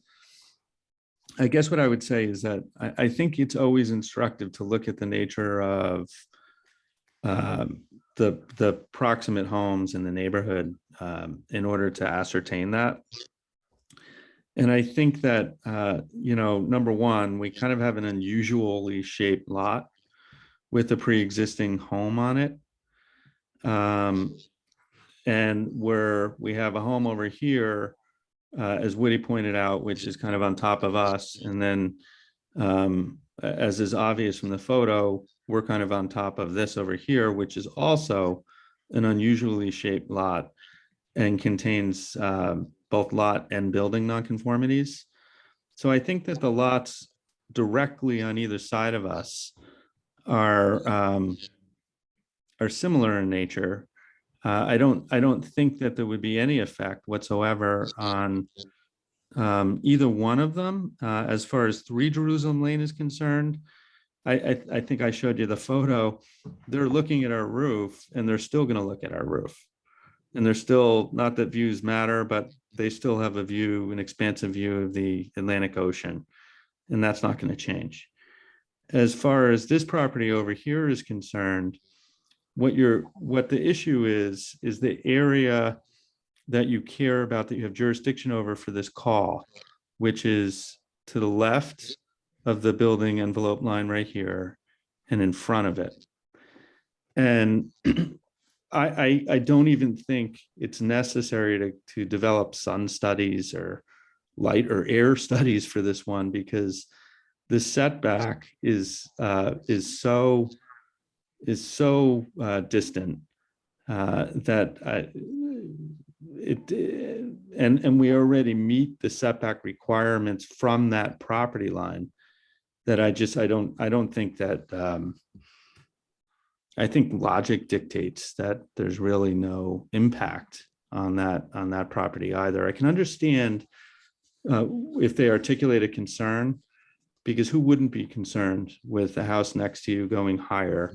But we meet the height requirement, and we're expanding in an area of our lot that is furthest away pretty much from that structure. So that I think that would be my answer. Okay, that's helpful. Thanks. Yep. Other questions or comments, the board, at this point? Nothing, except to the extent I think the elevation changes really ameliorate any significant impact of the Yeah, project. yeah, I mean, it's extreme. To have houses so close together at such different elevations. Mhm. Yeah.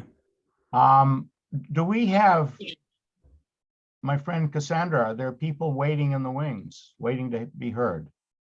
Yes, so I have a Chris Cowie, who is the authorized representative for the estate of Nancy M. Bildzok. Sorry if I butchered that last name. And they stated, as a direct abutter at 312 Jerusalem Road, which sits beneath 1 Jerusalem Lane on the ledge, the owners, the estate of Nancy M. Bildzok, are significantly concerned with the effect that a second-story addition would have on sunlight on their property. One On Jerusalem. sunlight, are you saying? Yes, sunlight. Sunlight, okay. 1 Jerusalem Lane sits southerly and above 312 Jerusalem Lane, and on a visit in early March, the sun sat just 3 fingers above 1 Jerusalem Lane at high noon from the front lawn. The owners are concerned that a second-story addition would be detrimental to the enjoyment of the property by blocking sunlight throughout the day, especially in the winter months when the sun barely eclipses 1 Jerusalem Lane as is. Not only is there potential to disrupt the enjoyment of their property, but it may also significantly affect the value of the property for future resale. So just to, am I still, I'm not Please, muted. yeah, am I? you're on. Yeah, okay, thanks. As I indicated, I certainly don't want to discount the abutter's concern. I'm not familiar with the property. In other words, I haven't been inside the home. But the last I checked, the sun rises on the east and sets on the west. And I didn't think that it rises or sets in the south. And so if we're going to cast shadows on to the north, I think that the sun would need to be lower behind our home at any particular time, and I'm not sure that's the case in this circumstance. I think that's a lot, it's a reasonable observation. It's particularly in the wintertime, the sun pretty much traverses the southern sky. So this addition is going to be between the sun and that other property.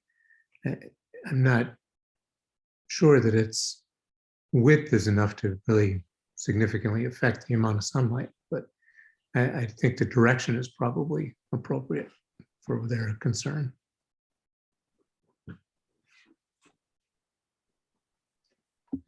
Well, the only thing I would say in that regard is I think what we're proposing is reasonable. And I would just point out again that, as of right, we can build within the conforming setback up to the same height, which is closer to that property.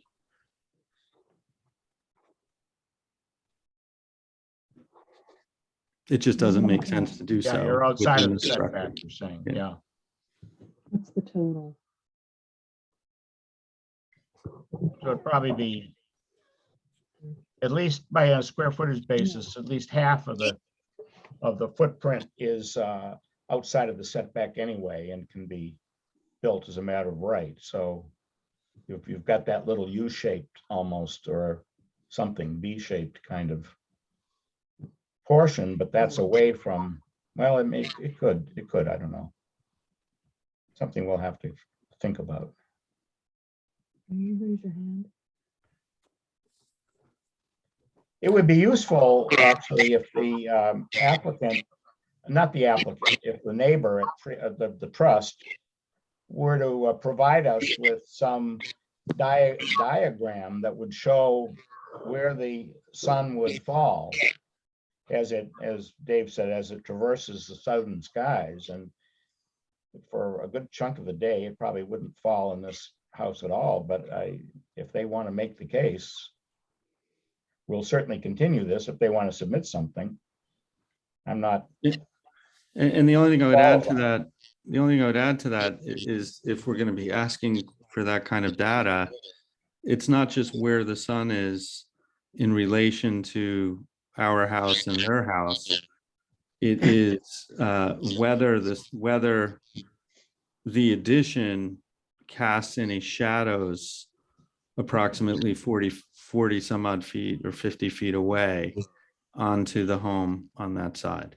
Yeah. I follow you. I mean, but I think it's incumbent, if they have a concern and have raised it, it's incumbent on them to provide data more than a verbal, I'm concerned. If there is an impact, I think the board should see what that impact would be, the magnitude and the times of day and so on and so forth. On the surface. Woody, might want to do it by season as well. Sun's a lot higher in the summer, and a high sun is not going to send as much of a shadow over the neighbor as in the winter time when the sun's lower. A very excellent point. So we'll see. I'm sorry, I just missed, who was speaking there? That was Mike Dickey. Mike Dickey. Mike, were you just on video and now you're on? No, he's on video. Oh, I didn't see his face. Okay. That not everybody on the board shows up on the little video on the side. You can kind of cycle through. But again, my point is merely that, as everybody knows, the sun's a lot higher in the summertime, which is frankly, in my view, when, it really counts as to whether you're in the shade or not. The higher sun is obviously not going to cast nearly the same shadow as in the winter time.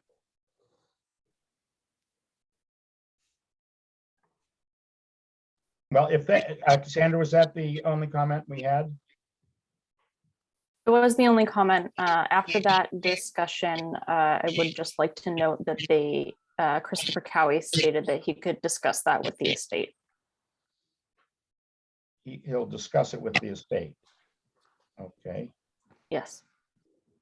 Right. Well, I would make a motion then that to continue the hearing until, again, give them some time, May 3rd, and for submissions.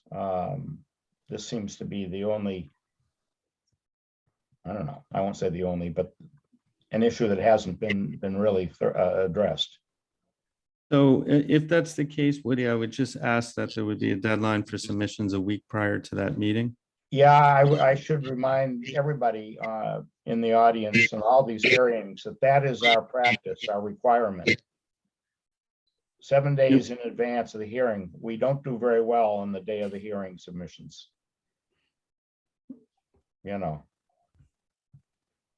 Don't you make us snarky little comment about when do we make when do we do well? But I can think of many circumstances where it's happened, and I've probably been on both sides of it. So yeah, no, you were just waiting to. Okay, but at any rate, I've made a motion to continue this until May 3rd. Second. Moving seconded. All in favor, Woody Chidick, aye. David Morris, aye. Higgins and I. Michael Dickey, aye. And Darcy, Lee. aye.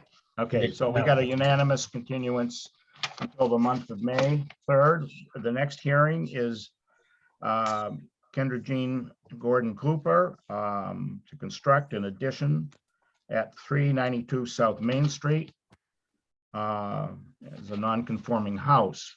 I know there are other environmental issues that we may hear, but these fall under, I believe, the purview of the Board of Health and Concom, but I don't know who's going to present on their behalf.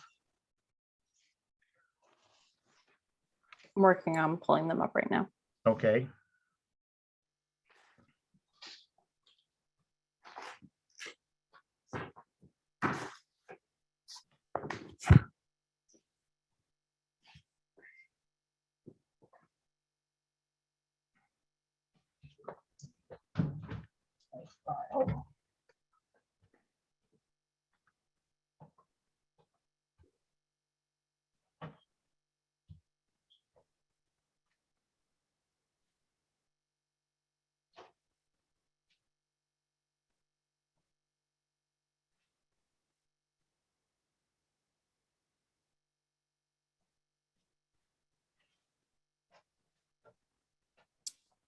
Okay, so I have one that is declining to become a panelist, but if there is somebody else, if they want to just raise their hand. I presume the applicant must have some representative to, doesn't have to be a long presentation by any means, but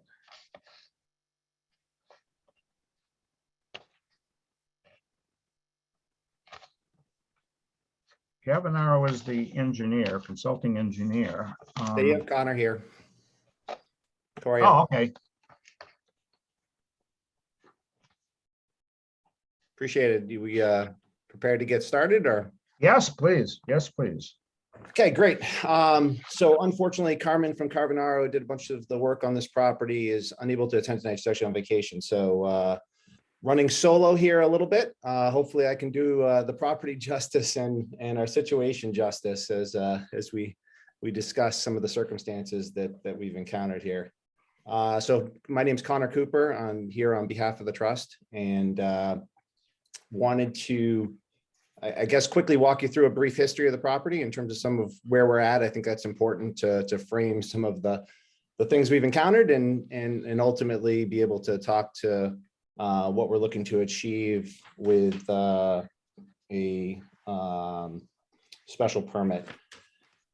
So kind of came across property back in November of 2019. My wife and I had instantly become enamored with it. And if you're familiar with the area, it's on 392 South Main Street. We've got the kind of abutters are the Stevensons on one side and then Gail and Fran Collins on the other.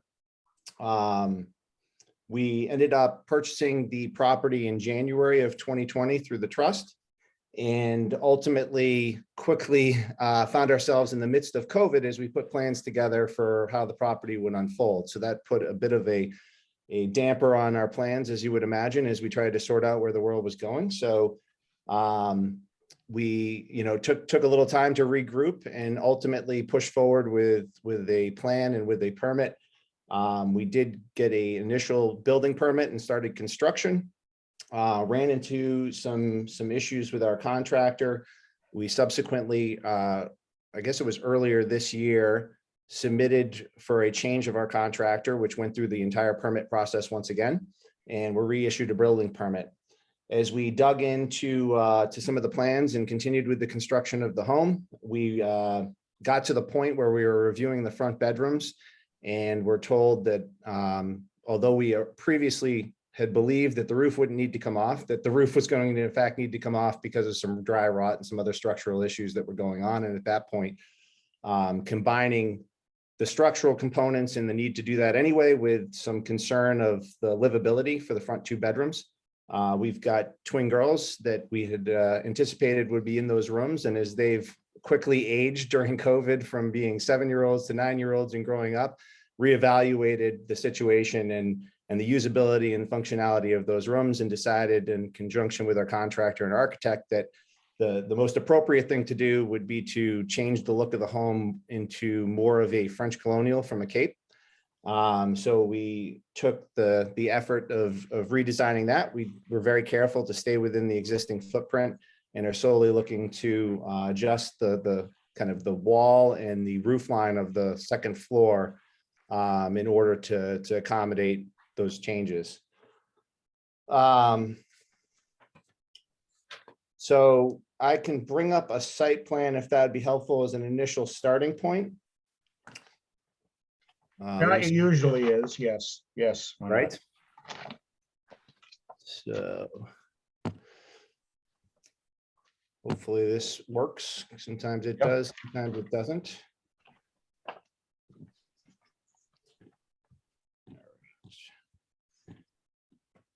And so are you viewing, you should be viewing a site plan that shows not only the existing kind of nonconformity of the house, but also some of the things that you referenced around kind of the riverfront and the wetlands to the back. That as you'll see, our initial design, we were actually very, very careful to not trigger any sort of special permit review. We wanted to move quickly, and that was our intention as we were constructing. And so designed the addition to kind of stay out of any sort of nonconformity when it came to building upwards. The space to kind of the left side of the property, there's already an existing first floor there. We're not building vertically within the setback. It's only to the front where you'll see that the setback is kind of not only covering a bit of the front porch that we were trying to design, about I think it's only 1 foot or 2 feet, but also those front 2 bedrooms are the area that's most impacted. And again, we're not changing the footprint of the home in any way or any of the existing structure. We're simply changing the volume that's on the second floor by adjusting that roof line. Are there any questions specific to the site plan as it's viewed here? And I could just quickly go to renderings to show you what the proposal would look like. So let me just, not to put words in your mouth, but Sure. The additions, the deck, the screen porch, et cetera, are farther, do they comply with the side yard setback, or are they simply less non-conforming than what exists there? No, correct. They conform with the side yard setback. The way we've, architected, designed it to stay within that, stay out of that setback, I should say, on the side. Okay. And if I go to the second floor plans, you'll be able to see where that setback lies and kind of understand that it is kind of staying to the interior of the setback. Okay, go ahead. All right, so let me just switch to those quickly. Try again here to get the right thing up.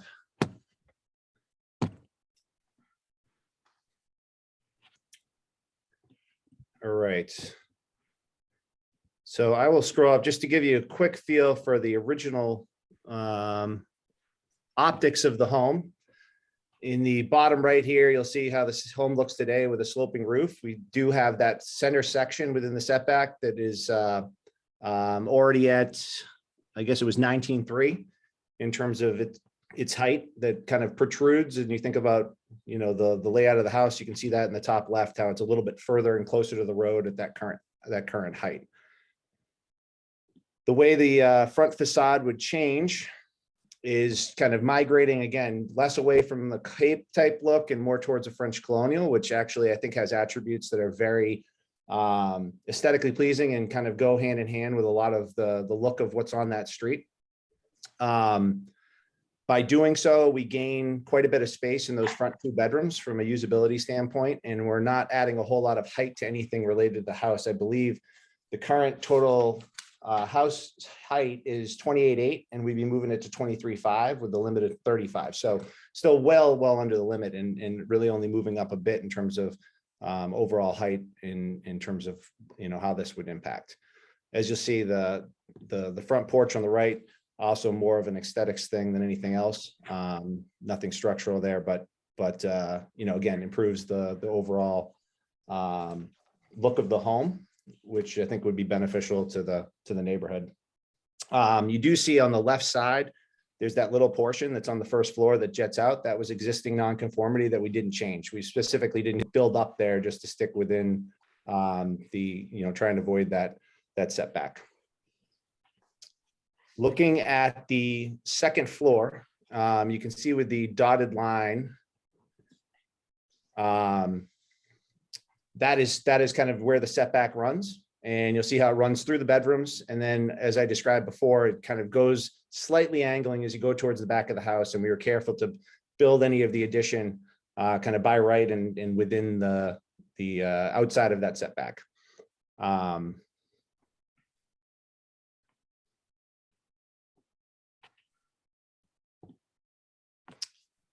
Is there any questions on anything that has been presented thus far? I don't particularly. Okay. Board, anybody? And this is just for reference on the first floor that I brought up now, just to be able to show that how those front two rooms are have adapted. As you would imagine, this home was built in the 1800s. As we've dug in, we've uncovered different rot issues and things we've had to address, but we were largely, when we bought the property, largely wanted to keep the front of the home somewhat intact, though found ourselves again migrating the aesthetics, not with the very front, but trying to change some things to again address that functionality. I think a couple of important pieces in terms of what we're seeking. I believe it's section 308.7.b, and a couple of different pieces around the special permit. One of the big ones being that it complies in terms of not being any sort of impact to the neighborhood and anything substantially more detrimental. And then the other piece really around the functionality and not doing anything that's going to be dangerous to the public health. So if anything, I think our site plan, if I were to refer back, we did make some migrations or changes to the driveway that hopefully should make it even more conforming as an overall site. Have you shared these plans with your neighbors, your abutters? I know that Mr. Collins to the right has seen them. I spoke to him about a week ago, or maybe even just a few days ago, and he had found the renderings to be pleasant and thought it would be a good fit to the neighborhood. I have not spoken with any of the other neighbors about it. Okay. There are a couple of issues that I'll simply, I don't think you even need a heads up, but because of the riverfront and the 200-foot buffer, both the Conservation Commission and the Board of Health, well, Conservation Commission in that one, and the Board of Health would certainly weigh in the event. That doesn't mean negatively, but they would have to render opinions in terms of how that complies with their rules and regulations. Yeah, so interestingly, this has been circulated twice with the building permit process, and that back has not changed in either of those submissions. They have signed off both times and agreed that they felt like it was a reasonable plan in terms of what we were doing.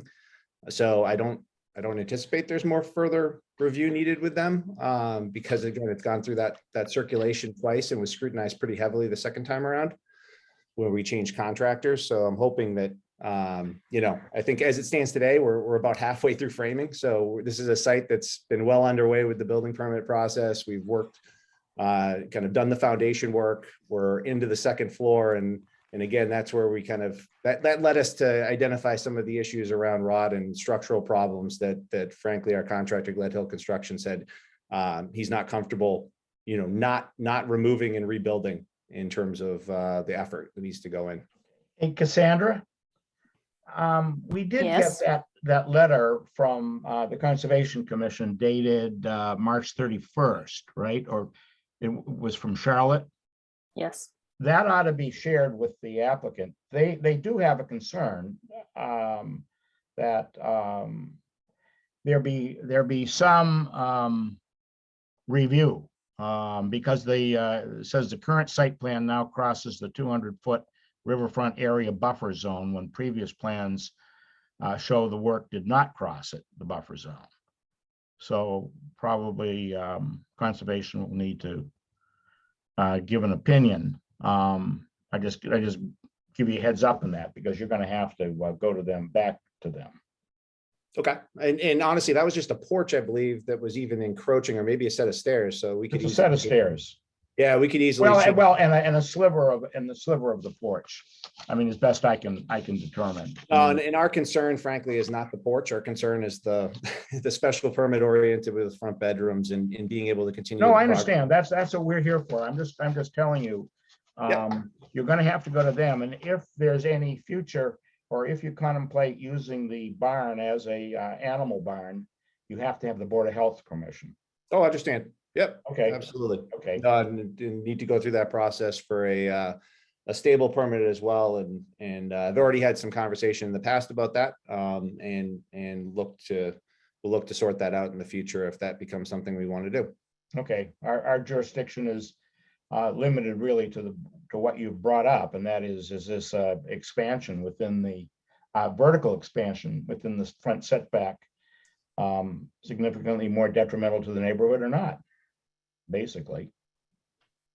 Yep. And again, it is a 13% increase in the facade, was what the calculations that I believe were shared via Cavanaro, and obviously have a letter of support from them within the documentation, as well as some other supporting insights. Okay. And I think that 13%, right? Part of that was by establishing this average front setback that's noted on the plan, right? And I think. Yeah, so I think that was more about this cubic foot air volume, more of that than the facade. Because I think the whole facade is within the setback, but the air volume would hinge on that calculated setback based off the neighbors. It was a 22% increase in the cubic foot air volume, I guess you call it, because of how we're changing the roof line. So instead of it angling to the front of the house, it's now vertical and then kind of angling up. And again, that's just making those front two bedrooms quite a bit more usable and functional for our children. We see the, I don't think it's on the site plan. Just submit the setbacks for both the Collins and Stevenson properties to really show how you averaged it out and got to that. I mean, you've given us the result, but I haven't seen the setback of either of those two houses, and I don't want to start calculating it myself off this plan, but you obviously did that, so. Yeah, I can't speak to that in detail. That was something that I know that Cavanaro had. Yeah, well, he can probably do that in 10 minutes, 5 minutes. Yeah, he does have it noted in the memo. I think he took 30 for one and 15.7. Oh, did I miss that? Sorry. Yeah, but it isn't on the plan, but and I guess you guys would know better than I. I mean, there's not, they're still allowed to take that measurement, even if their property is closer to the front setback than the other two, right? I guess that's a question for people who are more experienced. And I read through the language a couple of times, and I was just trying to, verify that makes sense still. I think the project is reasonable, but I just had a question about that math to make sure that I think it says. So the average for building constructed is near to the line as the average of the setbacks of the dwellings or other main buildings nearest thereto on either side of the building in question, unless one building is more than 200 feet away. I don't know about the 200 feet because I looked at my site plan again. I mean, it's just give us the dimensions, because if we're going to approve it, I'd like to see the. I think it's there, Woody. It is, okay. If All you right. look at 404, it shows the 15.7. Yeah. And the other one, I think they're just using the conforming setback. Oh. Oh. I'm sorry. Yeah, the 390 is less than 200 feet. So it's 30 feet plus whatever the 15.7, and then you divide it. Mhm. Yep, that's Okay. I thought I went right over that. Apologies. Nope. Apologies. Well, anyway, do we have any other questions for our applicant at this point? It is our practice to continue hearings so that we can, to the date certain, so that we can review and discuss a draft decision. Because once that discussion commences, the time clock ticks on us. And so we'd rather not be caught short or in violation of some deadline. So I would make a motion, unless somebody objects in the board. Well, Woody, do we have any public comment or no? Well, I guess Or I don't Shannon see. said no, right? I don't see anything in the Q&A. Oh, okay. Yeah, so I'd make a motion to continue this until March 3rd for review of a draft decision yet to be assigned. I'll second it. May 3rd. I don't suppose there may be opportunity to get on the April 11th meeting that's upcoming. Well, yeah, I guess we could do that. Yeah. If What there's do you- no well, objection. wait a minute. That puts a burden on the board has got to get prepared for that hearing. My recommendation would be May 3rd, so that we're not, well, I don't know. What do other board members think? Anybody want to volunteer to write a quick one? Because we'd have to draft it, yeah, prior to Monday. you know. Yeah,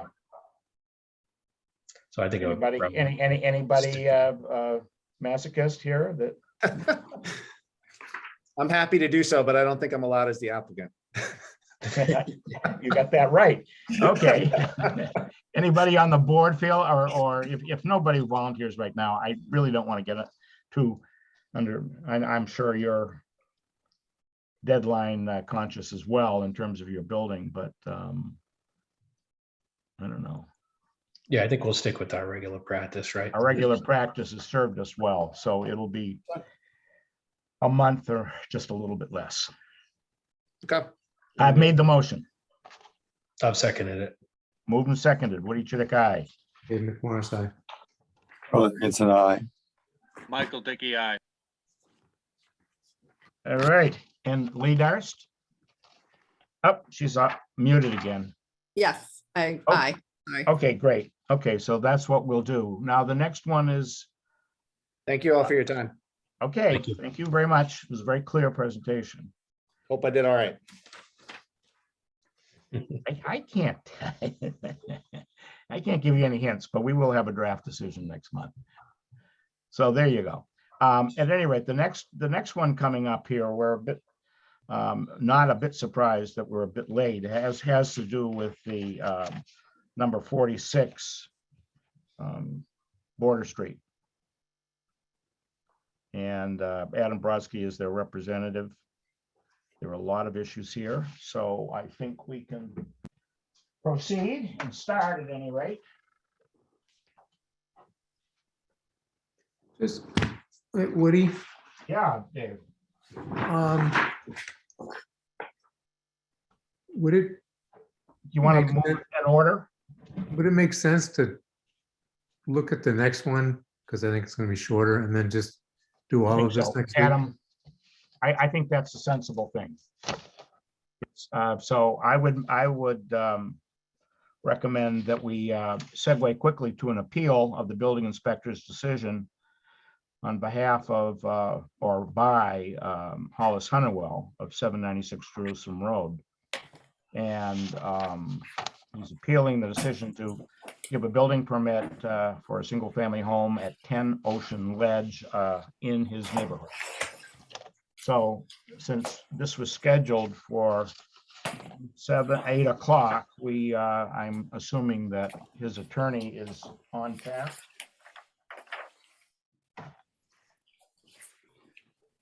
Yes, so I'm just gonna, I had pulled up 46 border people, so I'm just gonna switch it out.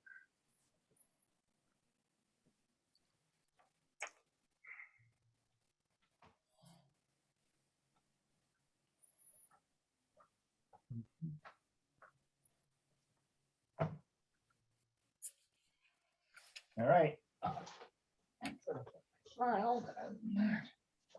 Okay. Who's ready? Hi, can you hear me? Yep.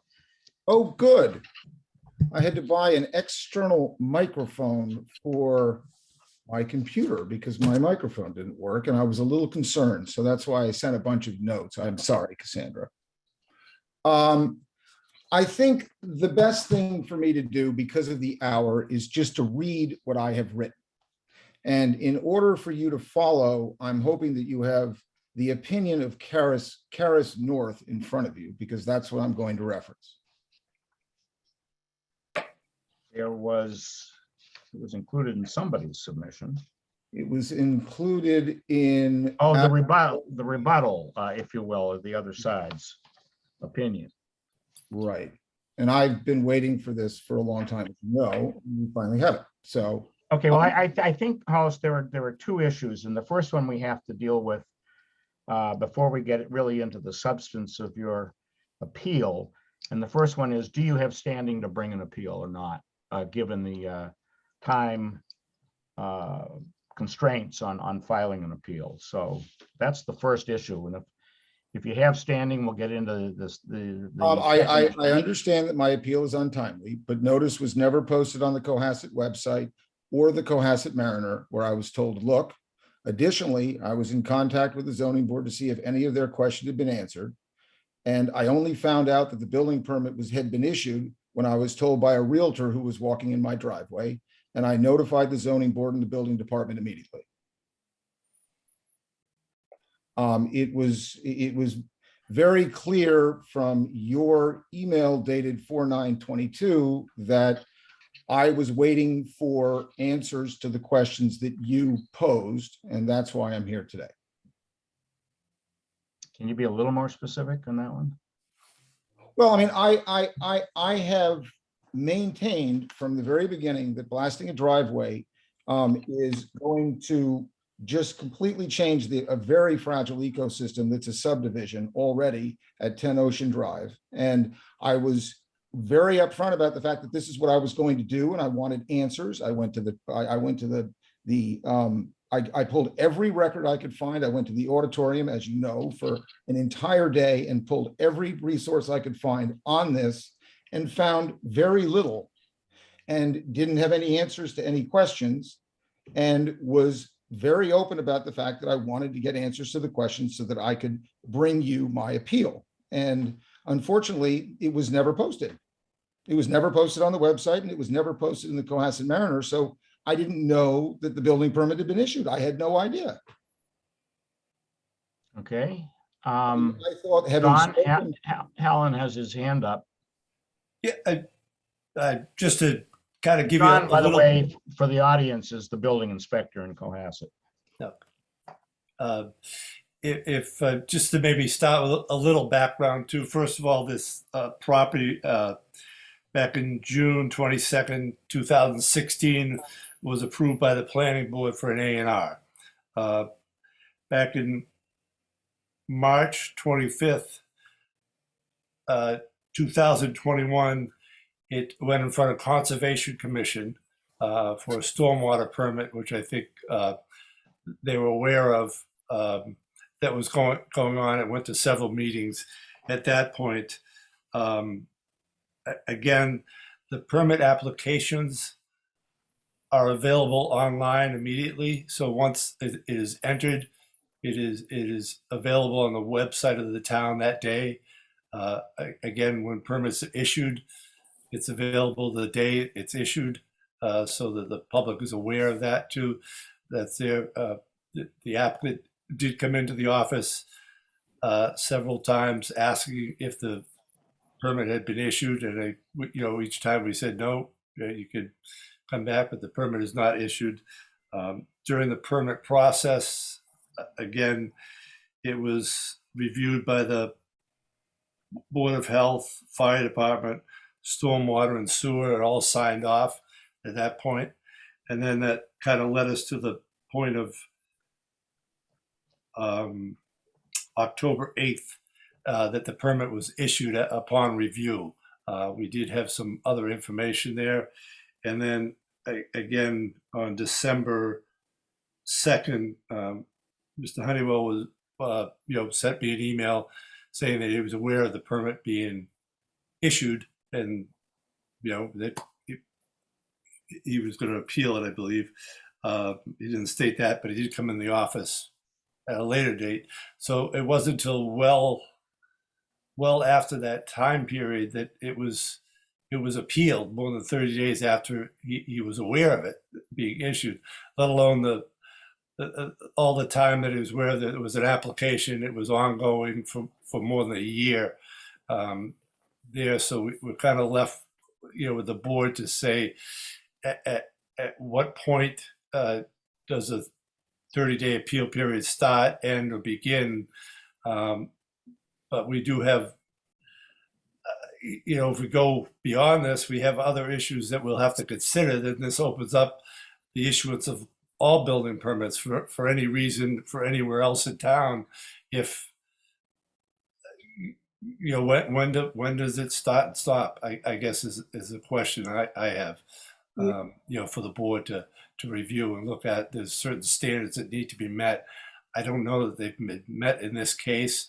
There have been several times that the applicant has been aware of this project over the course of many years there, and I believe the applicant's responsibility to follow and keep up with the question. Anytime he was in, his questions were answered, and we were able to help them between myself and the administrative assistants that we have. So that's kind of just the history that we have from the office regarding the issuance of the building permit.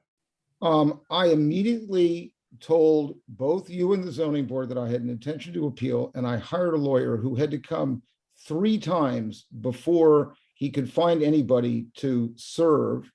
And then when he was sent the documents, he was not sent the building permit, so he couldn't file the appeal without the building permit number and had to go down again to do it. And I guess I've been waiting for years to be heard, and I wasn't hiding that from anybody. And it was never posted on the Cohasset website. You know it, and I know it. I went all the time to the Cohasset website. It wasn't there. Now, if you go to the Cohasset website, all the building permits are there. They're all right in front of you. This was never there. It was never posted in the Cohasset Mariner. I look at the Cohasset Mariner every week. I look at the building permits every week. It was never listed anywhere. I missed it. And I thought that I was going to be appraised of the building permit, quite frankly, having talked to everybody. And I'm not trying to be, I wanted my day in court because 10 Ocean Ledge is a subdivision. It has 11 homes and it's got a 15-foot driveway. And you're going to see a lot of letters associated with this from all the abutters that it's a situation that simply needs to be looked at from above, which was why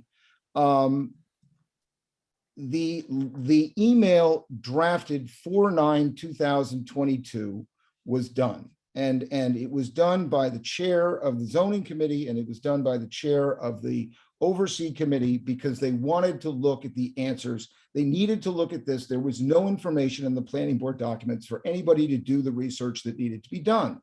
If I had been given the opinion notice, then I was ready at the time to give my rebuttal, and that's all I want to do. If it had been on the website or in the Cohasset Mariner, I would have seen it immediately. It was not on the website or the Cohasset Mariner, and I don't know how else I'm supposed to know that a building permit has been issued.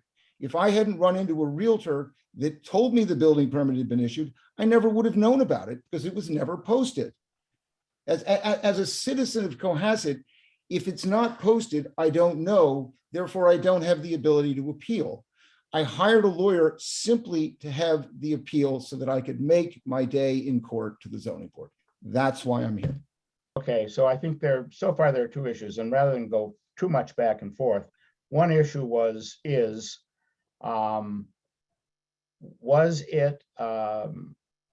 ever posted in the Mariner, if that is a requirement? Was it ever posted on the website, if that's a requirement? Or were there other means for Mr. Honeywell to find out about the issuance of the building permit? And that might be, and I don't know what the legal requirement of posting is. Maybe, Joel, could I ask you for at least a perspective on how wide and transparent has that notice to be, or whatever? Sure, I'd be happy to address it. And Mr. Chair, if I can take 2-3 minutes of background on this issue, I think it might be helpful. Absolutely. Please. So the case law really dramatically changed with a 2008 decision in the town of Wellesley. You know, as the building commissioner mentioned, there are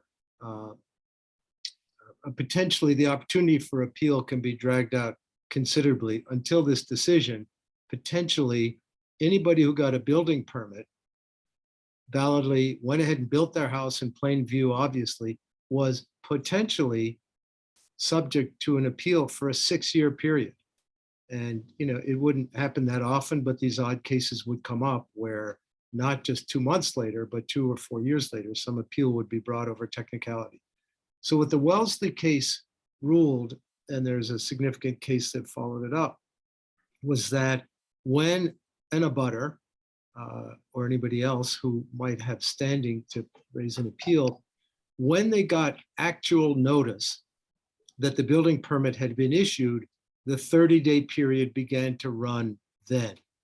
And honestly, we in our office had lengthy discussions about this because it really was a very significant change in the law in this area. And we asked questions like, well, how are you going to know when the abutter gets noticed? And we all, as we talked about it, said, well, it becomes a factual question. And then a few years later, there was a similar case that essentially upheld. The first one was Gallivan versus the Board of Appeals of Wellesley in 2008. And then in 2011, Connors versus Anino said the same thing. And the particular phrase that was used in that case is when the person has adequate notice. So I understand that Mr. Honeywell was looking for the building permit, but the test under the case law is whether or not the abutter has adequate notice. And then at that point, obviously, they've got 30 days to get what information they feel necessary to take their appeal. But the factual question I would suggest for you as board members is, when was there adequate notice? And I would suggest it wouldn't have to be having the building permit in hand, but having the knowledge that a building permit had issued. And so you might find out a week later, you might find out a year later, but whenever it becomes clear that the abutter, that a party in interest has learned about it, the 30-day clock begins. And the minute I found out about it, I approached both the building inspector and the zoning board and said that I was going to appeal it, and I didn't know how to do it, and I hired a lawyer. He had a very hard time getting through to anybody. He sent 3 different people over to the town hall to try to deliver the appeal, and he was not successful. And when he finally got the documents in the mail, it didn't have the building permit, so he couldn't put the building number down. And then he sent somebody else there. And it's difficult to deal with the town hall during COVID. And it was always very clear that I was pleading for my day in court, because I'm the one that lives there, and I'm the one that knows that this is dangerous. I mean, if you read the notes from the abutters, I mean, this is a subdivision with a 15-foot wide roadway. And I've got a presentation that I was hoping to be able to That's give. a separate issue. I think the first issue, Hollis, is did you have adequate notice? And John Hallen has said, I mean, this is all verbal at this point, that are what, circa around and about December 2nd, you and Hollis had a discussion? It was done in email form that I was emailed, and he informed me that, you know, a building permit had been issued and they had found out. You informed him or he informed you? He informed me that he was aware. Can I ask a question here? I don't recall the exact timeline, but the minute I heard about it, I sent an email to the zoning board, and I sent an email to the building commission saying, I want to appeal this. Okay, I'm not sure of the date. It would be helpful for us to have that paper trail. Woody, I have a Yeah, go ahead. question. I have a question of town council, I think. I mean, this whole issue of when does somebody know and when does the date trip? We have a specific town bylaw that says that a building, notice of building permit issue has to be published in a newspaper of general circulation. And as part of that notice, it has to actually contain a statement that says, you know, you have to, anybody who's aggrieved by this has to file an appeal with the Zoning Board of Appeals, you know, pursuant to the Zoning Act and the town bylaw. And I'm wondering if the town itself has actually created a way to eliminate this question of when did somebody know and when does the date start and when does the date not start, by providing this requirement that, you know, it gets published, which is a certain particular date. And, you know, 30 days from there, if someone hasn't filed an appeal, there's no appeal. And it seems to me a pretty logical way for the public to find out when something has been issued. And it seems to me that the town itself and town meeting has actually created an official way to do this. And it does have the benefit of eliminating all of this, you know, who told who, what, when, and who should have known what, when should they have known it, all of that. Because the date of publication would seem to be the date that starts the 30-day period. What do you think? Well, so I was made aware of that bylaw today, and it's an interesting bylaw. So I have a few thoughts about it. I think it raises a separate issue. So let me address it a couple of ways anyway. Maybe I'll come up with a third way. But my first thought is that the mere fact of publication does not guarantee that everybody's going to see it. I mean, you know, there are legal ads placed in newspapers, and it's a tiny minority of people who look at the legal ads, notices, public hearings, and that sort of thing.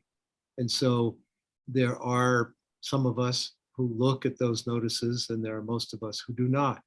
So I'd say that the fact of publication doesn't guarantee that it's going to provide notice to anybody. It's certainly a well-intentioned bylaw, but I don't see that it addresses the case law. So again, the case law talks about, and I wrote down the phrase so I would say it precisely correctly, but when somebody gets adequate notice. So you have your building commissioner saying that he actually has an email exchange with Mr. Honeywell in early December, I guess it was, saying that the building permit had been issued.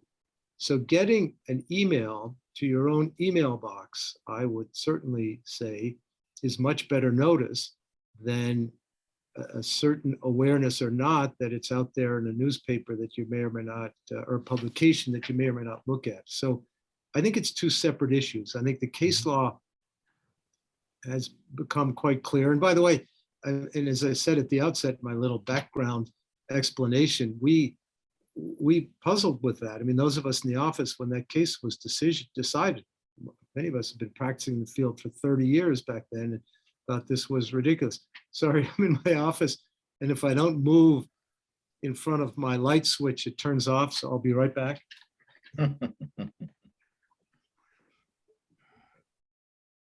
When I moved into this office, I don't know, 20 years ago, I very cleverly put a bookcase between me and the sensor on the light switch. And so this way I get exercise every 15 minutes. So yeah, we grappled with that, and we got used to the idea. And again, that the more recent of the two cases has this test of adequate notice. So I think that the fact pattern you have here gives you a clear early December date of, in my opinion, but it's for you all to decide, but you could find that that was adequate notice. Now, the fact that the bylaw has not been complied with is a different issue. In my opinion, it doesn't alter the fact pattern as far as the case law is concerned. But, be up to the board how you want to rule on this. And if this ends up in court, maybe it would be looked at. I mean, as I understand the case law, I don't think the courts would be influenced by a local bylaw that had a certain requirement that still does not assure adequate notice. That's just my opinion, but that's how I would view it.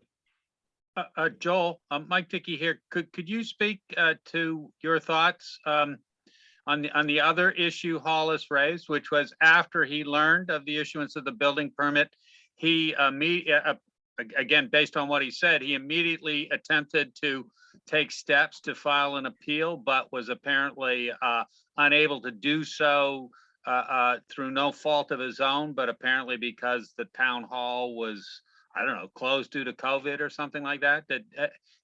Any thoughts on how we would kind of wade through that swamp?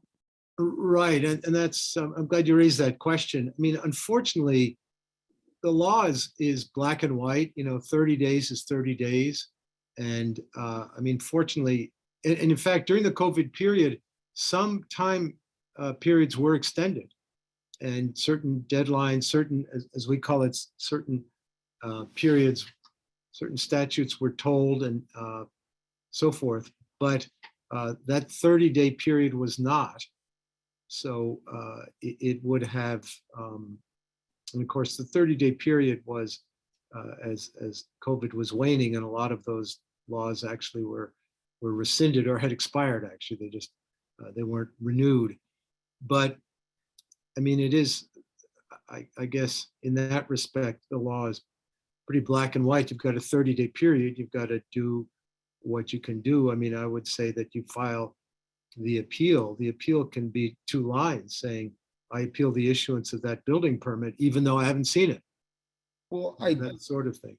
I did say that in an email to the zoning board and in an email to the building department that I was going to appeal it, and I hired a lawyer. And I don't know exactly how the timeline went, but when I found out, I went as quickly as I could and did. I'm just a citizen of Cohasset. That's all I am. I made it very clear to every party involved, to the Conservation Commission, to everybody, that this needed to be looked at from a higher level. And I thought that when the email dated 4/9/22 was done, in part with a lot of input that I gave, because I spent a lot of time researching this, that everybody knew that I was waiting for the information so that we could put together an appeal when the building permit, if it was, I didn't think the building permit was going to be issued without further discussion with the zoning board anyway, because the zoning, I mean, the email dated 4/9/22, which I know that you have. What is 4/9/22? We haven't reached 4/9/22 yet. All right, it's 4/9/21, excuse me. It's the email that you drafted that had a lot of very, very pertinent questions about this situation, which were all unanswered. And there was nothing in any of the minutes of any of the meetings that anybody could figure out, nor the court case or any of it. And I have been waiting for this moment for the longest time. And to make my case and the case for my neighbors that were here before the A&R.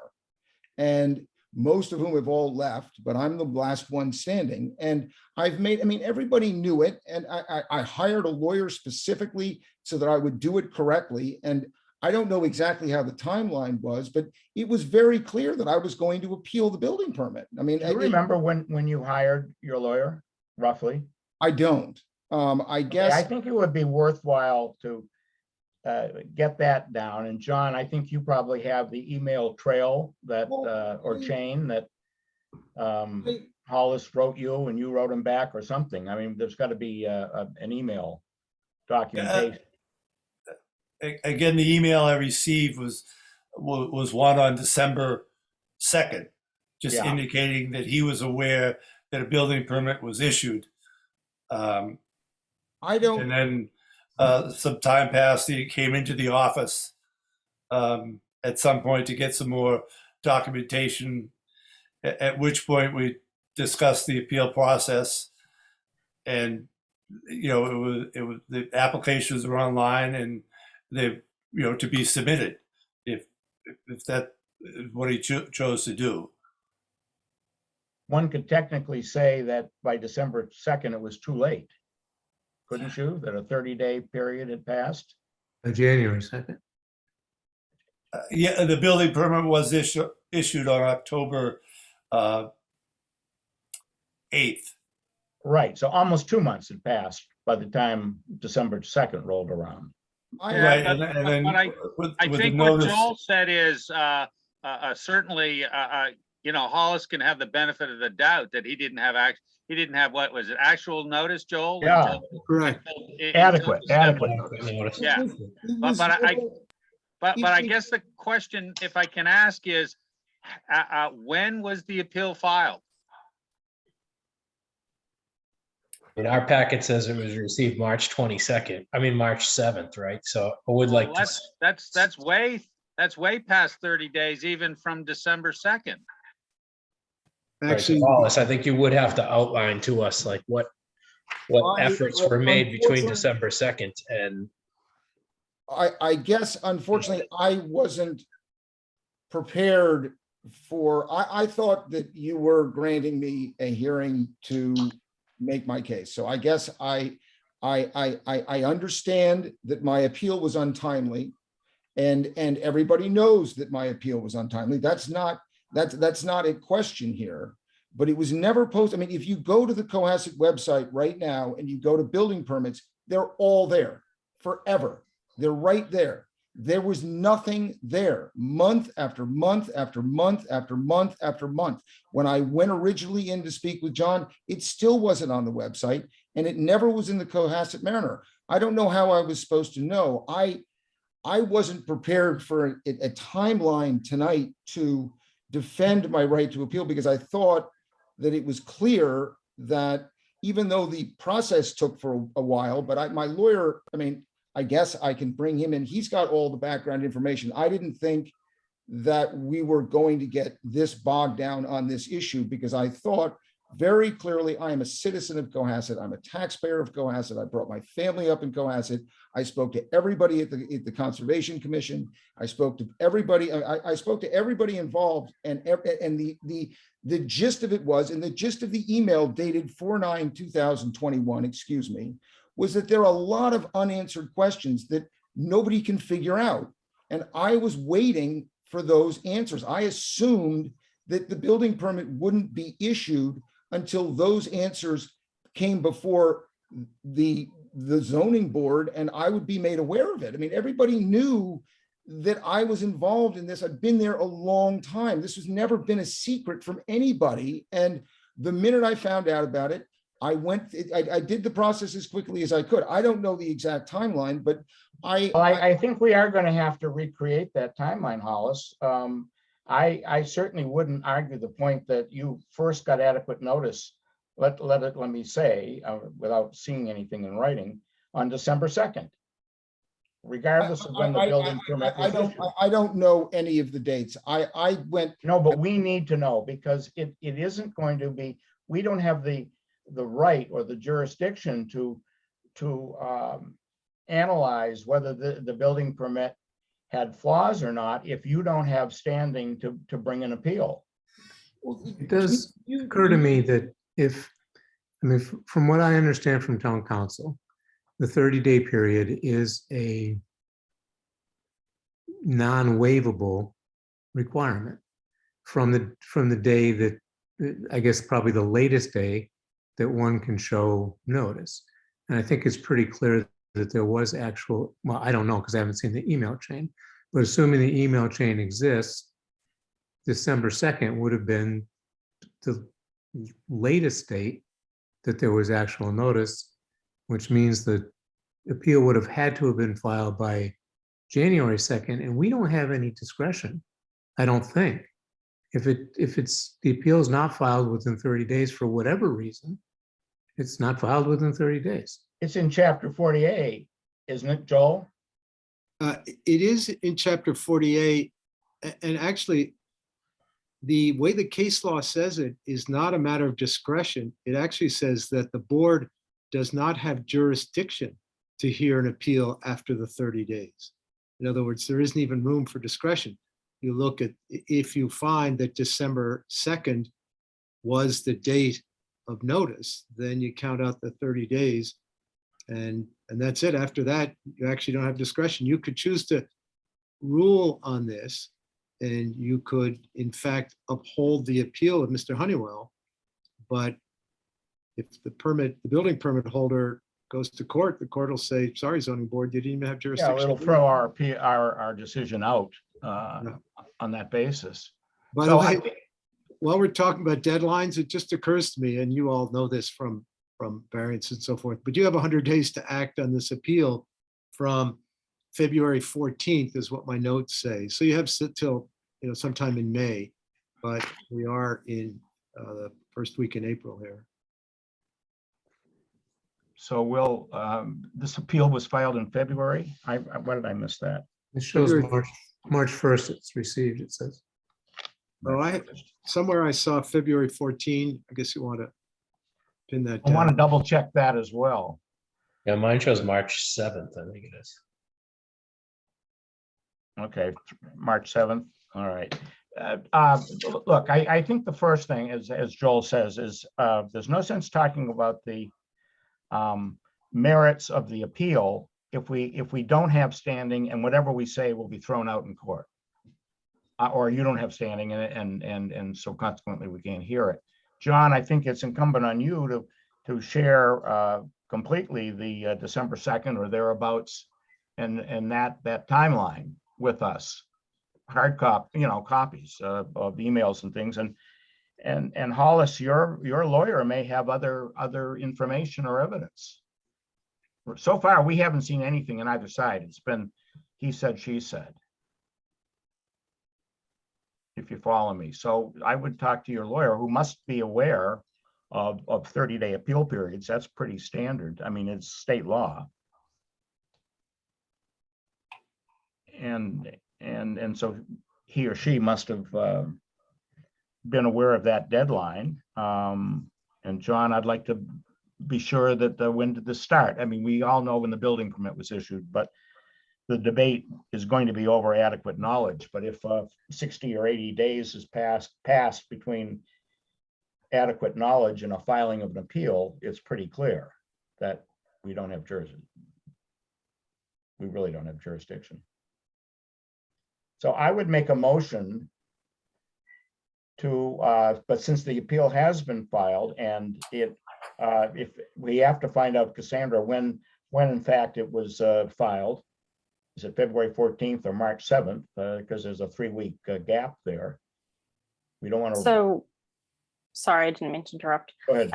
I pulled up the document that I have saved on the computer. So February 14th is the date that the letter was written from Hollis's attorney.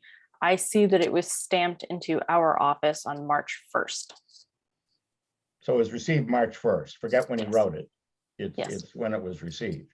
Yes. April 1st, May 1st, June 1st. Go, Charlie. I think Adam Brodsky wants to say something.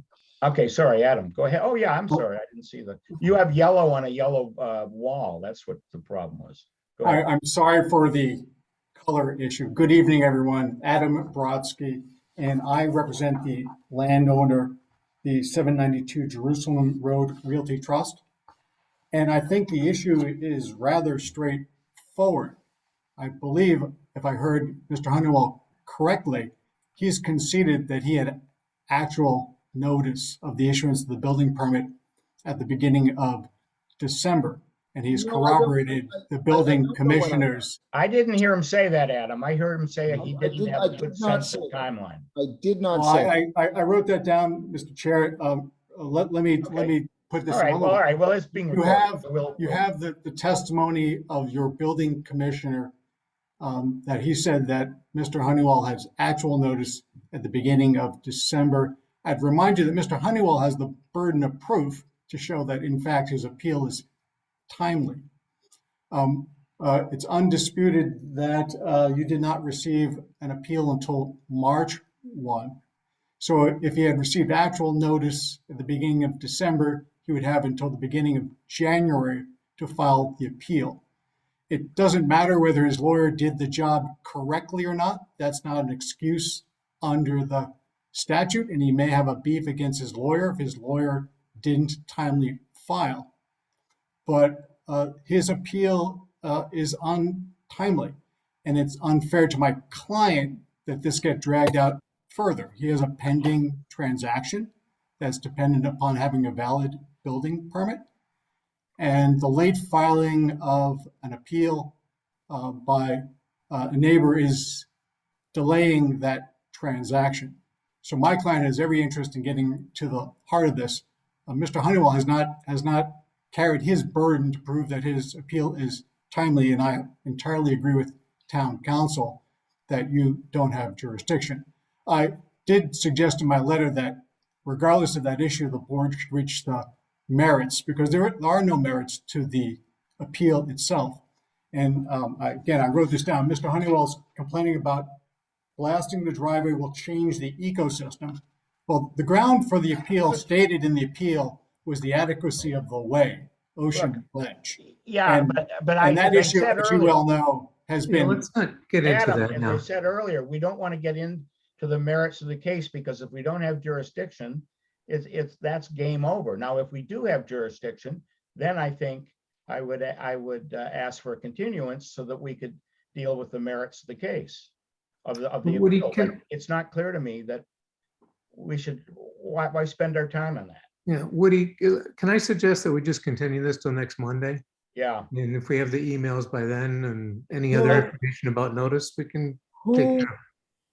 who should buy, I mean, I didn't bring my, I thought, I came to present, I didn't realize we're gonna get, I understand where we are, but what do I need to do now? Do I need to have, who is my lawyer going to contact to explain his side of the story? Because he's not here, because we didn't think that, I mean, it was very clear from the get-go that I was going to appeal this, and I didn't know exactly how to do it correctly. I reached out to the parties involved, and then I hired a lawyer. I didn't slow down. I didn't stop. I put it in his hands, and I didn't. All right, so we don't have a timeline in front of us. as we So, sit here. so who should my lawyer contact? No one, he should just tell us he should explain to us why there's a timely appeal here. Right, so, And he should send us something to document the efforts that he made. right, so who would I send that to? Who would I'm going to instruct him on my behalf to do what he needs to do. I don't know how to do this. I'm at your mercy. Tell me All right, what. to do. John, who would he communicate with? The lawyer? Well, Joel, rather. yes, at this point, it would be a letter to the zoning board. You're hearing this Yeah. matter. So it'd be a letter to the zoning board. Okay, Adam? Adam, just remind you that the attorney provided an explanation regarding the timeliness of the appeal in his February 14th submittal. And so you do have the explanation as to why the appeal is timely. Again, you obviously have the ability to afford the applicant another opportunity to provide that information, but Attorney McCarthy explained his reasoning why this appeal is timely, and I'd respectfully suggest that that explanation is inadequate. that would be, okay, I'm looking at well, okay, it's getting late. I can't put my fingers on that letter. I've got more stuff here, but yeah, I think it's in the packet. It's in something entitled addendum. Okay. Number 2 is timeliness. Addendum, timeliness. Well, all right. This deals with when Mr. Honeywell was given the copy of the actual building permit, and as opposed to notice. But at any rate, it's been suggested that we continue this for a week in the interim, John Hallen will provide us with a paper trail from his end. Yeah, I think, Woody, that the email that I received, you were CC'd on December 2nd. So you would have received it that same date at 11:22. Quite possibly. I honestly, because it wasn't really before us officially, I don't really remember it. I mean, you know, maybe I do have it, but John, I'd like. Sure, but I'll provide a copy tomorrow morning. Yeah. Yeah, I don't keep stuff like that. I don't have it in my file. But that's, I mean, that's. The minute I heard there was a building permit, I made both the zoning board and the building department aware that I was going to appeal it. And I didn't know how to do it. And I then hired a lawyer who did it for me. I don't know the exact timeline. And I wasn't expecting us to get stuck on this. So Well, I would get a hold of your lawyer as well and have him do any burnishing or polishing of his timeliness. Right. So I guess we start back at square one, and I have my lawyer draw up a document as to why he thinks it's timely. Yeah, exactly. And have him send it to the zoning board, and that's what we'll do. Right. And anything we get from John or other people will be forwarded to you as well. I mean, we'll be completely transparent back and forth.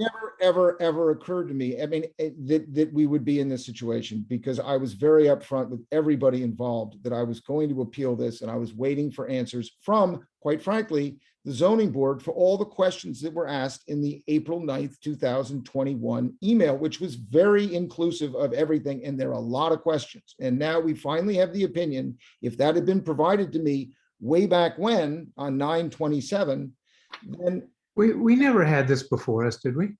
No, it's never been before us. We're not the board that would answer any of those questions. It's never been before us. Excuse me? This surfaced maybe then, I honestly don't remember, through the zoning bylaw working group, which is not this board. They were concerned about common driveways at that point, and were citing Ocean Ledge and others as examples of one thing or another. But that was a study group. Right. As a citizen,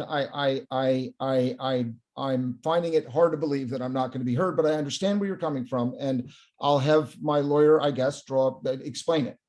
I can't speak to the timeliness of it. I moved as quickly as I could the minute I found out about it, because I thought that all the parties involved would have made me aware of it, to be honest with you. I've been very upfront with everybody that this is a situation that needs to be looked at. And I mean, I can send you the email of 4/9/2021, but a lot of work was put into that by a lot of people. And there were 5 very specific questions that said, we want answers to this before a building permit will be issued. And I was expecting answers to those questions before a building permit was issued. And those questions were never answered. That email was never addressed. I thought that was sort of our working paper for this. I'd already been to the police department and everything else. I was waiting for those answers to act. That's what I was doing. I thought that was how this was going to work. And I looked routine. I looked in every Mariner, and I looked on the website to make sure that a building permit. Okay, well, I don't doubt your sincerity, but what No, we're faced with. I will have my lawyer address this, and we'll take it up in another day. Okay.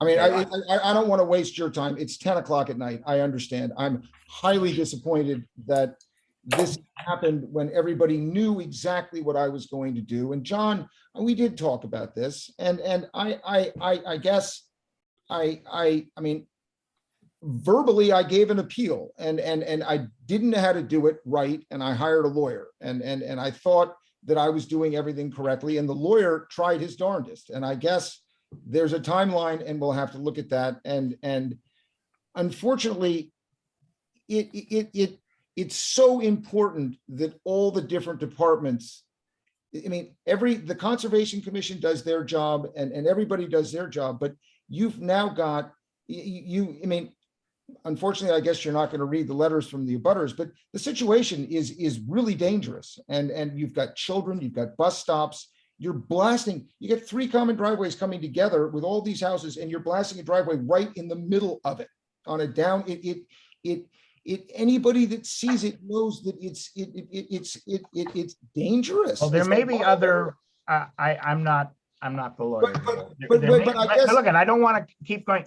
You're sincere, you're worried about it. I appreciate that very, very much. And I think that what happened 15 or 20 years ago was very unfortunate. I know, I understand that. It's all about blasting a driveway right into the confluence of all of this. The lot needs But different. we may not be the right group to file an appeal in front of, because if it's not timely, we can't hear it. Period. Not that I'm not sympathetic, or I'm sure. No, I get it. So I will talk to my lawyer. I'll have him reach out to the zoning board. I guess that's the best way to do it. Is that correct? Okay. It's a long. And I don't want- recreate the timeline as best you understand it, and John will do the same. Yeah, and we could continue it to our meeting on Monday if that's Yeah. sufficient time, right? Well, And then we can just look at it. and It determine can't if- take very much time to look up an email or a letter Right. or things of that sort. I mean, it's And then we'll be able to have a sense on next Monday night whether or not right. it's something. So we'll have either 1 or 2 timelines to see if these things mesh, or if there's a discrepancy, and we'll go from there. Well, but it seems to me that I should instruct my lawyer to please send something to the zoning board. Is that Oh, correct? absolutely, absolutely. And should it be addressed to you, Woody? Is that the best place to do it? I mean, I don't know how Just this the works. I zoning board in don't general. understand. I'm asking for direction, so I don't do anything wrong I don't again. know, Adam, what's the right procedure? Or Yeah, I would think you would send it to Cassandra, right? No, at this point, I mean, a lot of that stuff would be submitted through Jen. Yeah. Does that sound right, Joel? Yes, but to answer the question, it would be addressed to the Cohasset Zoning Board of Appeals. And just brought in. No individual, Correct. the board. Fine. I'll call my lawyer and I guess we'll go from there. Okay. So Thank I'd you. make a motion to continue this hearing until next Monday, the 11th, I think it is. Yes, April 11th. I'll second it. Okay, moved and seconded. Woody Chidick, aye. Dave McMorris, aye. Earl Higginson, aye. Michael Dickey, aye. Doris, aye. Matt Watkins, aye. Okay, so moved, and we will continue this hearing next Monday at our usual time of 7 o'clock. Okay, Thank you. now we have one last piece of business, but Adam, this is a chock-a-block full discussion of, the relief that you and your clients are requesting, and issues involving possible variances and things. Do you want to start now, or what's the sense of the board, or would we be better off meeting next Monday, which we half anticipated would be needed anyway for spillover, since it was a full agenda? Mr. Chair, we'll defer to the board. We're certainly prepared to give you a quick overview to begin the process if that would be appropriate. But again, it is 10 o'clock. Maybe it may make sense in my mind to, deal with the overview, deal with any areas of disagreement or dispute, and move on, rather than where did we leave off, and come up time. I don't know. How does the board feel? Hired. Dave, what do you think? I think we should start anew on Monday. Yeah, I agree. I agree. I do too.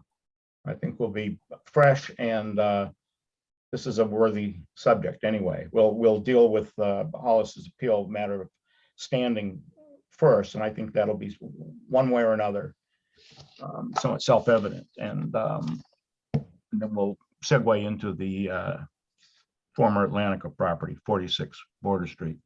So I'd make a motion to continue 46 Border Street until Monday, May 11th. One thing. Yeah, sure. Go ahead. One question to Adam Brodsky. What is the current latest plans that you will be discussing on Monday? Thank you, Mr. Higgins. I believe that Susan and Corinna submitted a revised architectural set earlier this week. And we need to likely update the site plan. So the architectural's got in front of the site plan. I believe they will be speaking to the revised architecturals that were delivered to Cassandra. I want to say, I don't know if it was, I guess it would be yesterday. Thank you. Okay, Adam, there's one thing.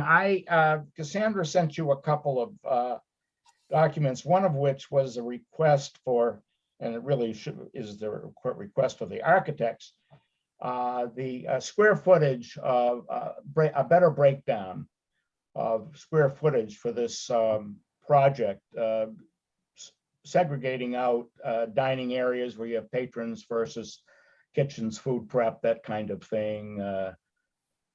So we can deal with not occupancy, but parking spaces, and make sure that we're dealing with adequate information rather than generalized. Thank you. I think the revised architectural set, I believe, was responsive to that particular comment. Okay, So have I can- gotten that, Cassandra? Yes, you did pick that up. Oh, all right. Well, there you go. Okay, apologies again then. I thought I'd read my file, but maybe I. Not to Again, worry. your questions may be more specific, and perhaps that plan set doesn't answer all of them. We were prepared to do our best this evening. Yeah, okay. I mean, it would just be helpful to us. Okay. And then there are other areas which I'm sure you're prepped for, but I'd rather start it anew. Sorry to drag you out here, but. I'm in the comfort of my dining room, so it's. Oh, that's right. much better. That's right. I shouldn't feel sorry for you. Mr. Bard is still in his office, so. Yeah, what do you, yes, Joel, I mean. Well, it's a sad explanation. We're having ridiculous internet problems at home. So I came here. Oh. I You hope don't have a a dresser in front of your long router, do you? Have a address it? No, it's no. Anyway, so I figured I'd come here. I was thinking of going to a neighbor's house actually, but I didn't want to tie them up. It's all right. Okay. By the way, Mr. Chair, I think when you made your motion, you said Monday, May 11th. Oh, Did you mean April 11th? April 11th. Yeah. Absolutely. Sorry, I'd like to modify that motion and continue the 46 Border Street until April 11th, 2022. Second.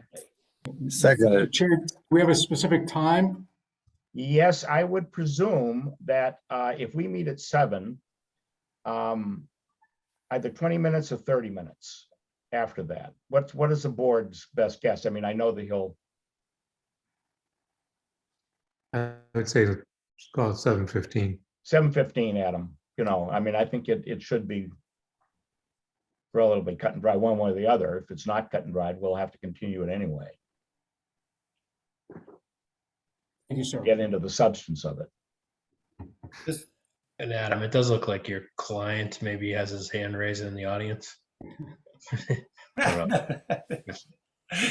No, this is just about 508 Chief Justice Scotia Highway. I know it was a couple hours ago, but was that because we had it open for Rich Henderson, but I don't know if you actually motioned to continue it to the next meeting. So Yeah, I think we just a point informally, of order.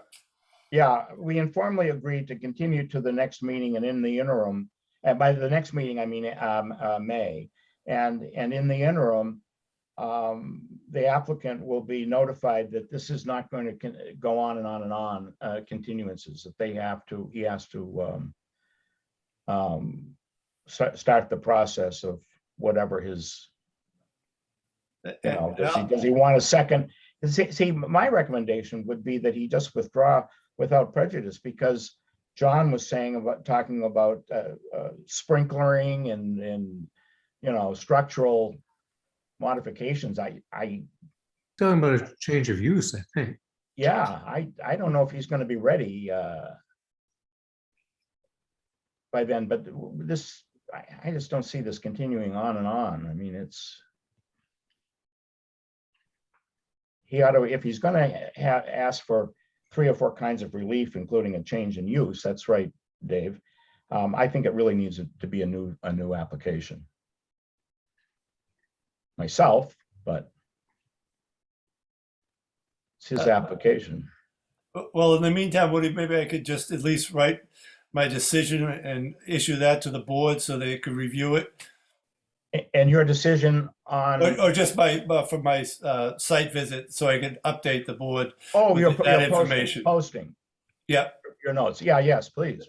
Yeah, we're open okay. to all that. So, We still haven't voted on continuing 46. Okay, it's been moved. Did I get a second? I think I, Yes, you did. now it's April 11th. Yes. Okay, Lee is seconded. All in favor, Woody Chitik, aye. Dave McMorris, Jensen, aye. Lee Michael Darcy. Dickey, aye. And Matt, you're the last. Watkins, aye. Okay, so it's been moved and seconded to continue for a week. Thank you. Good night. Good night. Good night.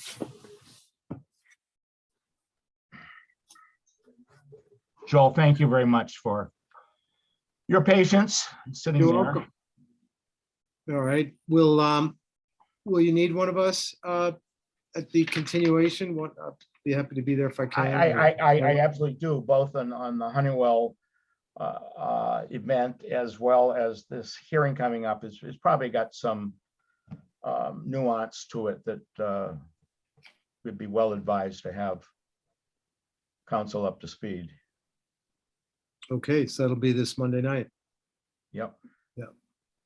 And do we get the benefit of, Lauren, are you going to continue to keep showing up or not?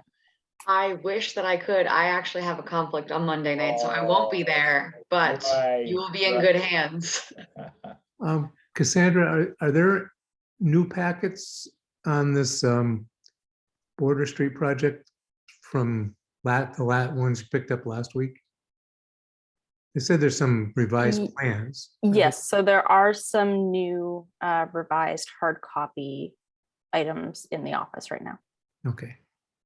Those were just received either yesterday or late yesterday Yeah, or that's what today, it so that's sounded why you like. wouldn't have gotten them already. Yeah, Yes, you I know, would say yesterday. it'd probably be a good idea, Cassandra, for just a quick email to the board saying the latest, if you will, architectural rendering is dated blank. So we don't, sometimes, there's an amendment to it and it's tucked away in a little box in a corner, and it's easy to have an obsolete plan. Yeah, I got mine today. Sure, I can make that Okay. happen. Okay, thank you. All right, so with that, I think I move for an adjournment. Before you do that, Oh. Woody, Okay. if it would behoove the board, I think that you need to appoint me officially as your zoning clerk so that I can sign off on things. Oh. All right, make a motion to officially appoint you as our zoning clerk. Is it, Jen was always the assistant clerk for some reason. Yeah. Do we know what that reason was? No, she started off as an assistant clerk, and I don't think ever changed her title. In the old days, Barbara Power was our clerk. She did all the filing and things, but that's before we had much in the way of administrative assistants. And I think when Barbara got off the board some 10 or 15 years ago, we kind of never updated our titles. Okay. But I think it is important.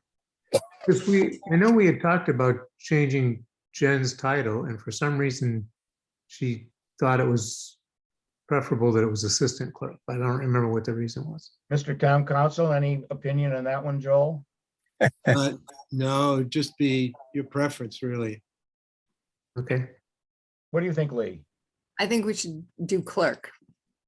Okay, I'd make a motion then to change, as I've just made the motion. Seconded. Moved and seconded. Woody Chitik, aye. Dave McMorris, aye. Jensen, aye. Lee Darcy. Michael Dickey, aye. Matt Watkins, aye. Great. So you're now the clerk. Congratulations. Well, thanks, folks. Congratulations. No, don't you get a little bump in your salary because of that? Oh, sorry. All right. All right, you guys, we'll converse. I suspect we'll be getting a little dribs and drabs of stuff coming in anyway. Oh, we didn't, Minutes? well, no, we finished, but does anybody want to take the whole month and do the decision on 392 South Main Street? I don't think I've done one for a while, Woody. Okay. So I can do that. And I'm more than happy to do the one coming up on Atlantica or 46, but we're not there yet. And was there anything else that we could deal with the draft 392? Yeah. Oh, one. Are we expecting anything in 1 Jerusalem? Oh yes, a sort of a where does the sun go on 1 Jerusalem Lane? We can wait on that if you'd wish.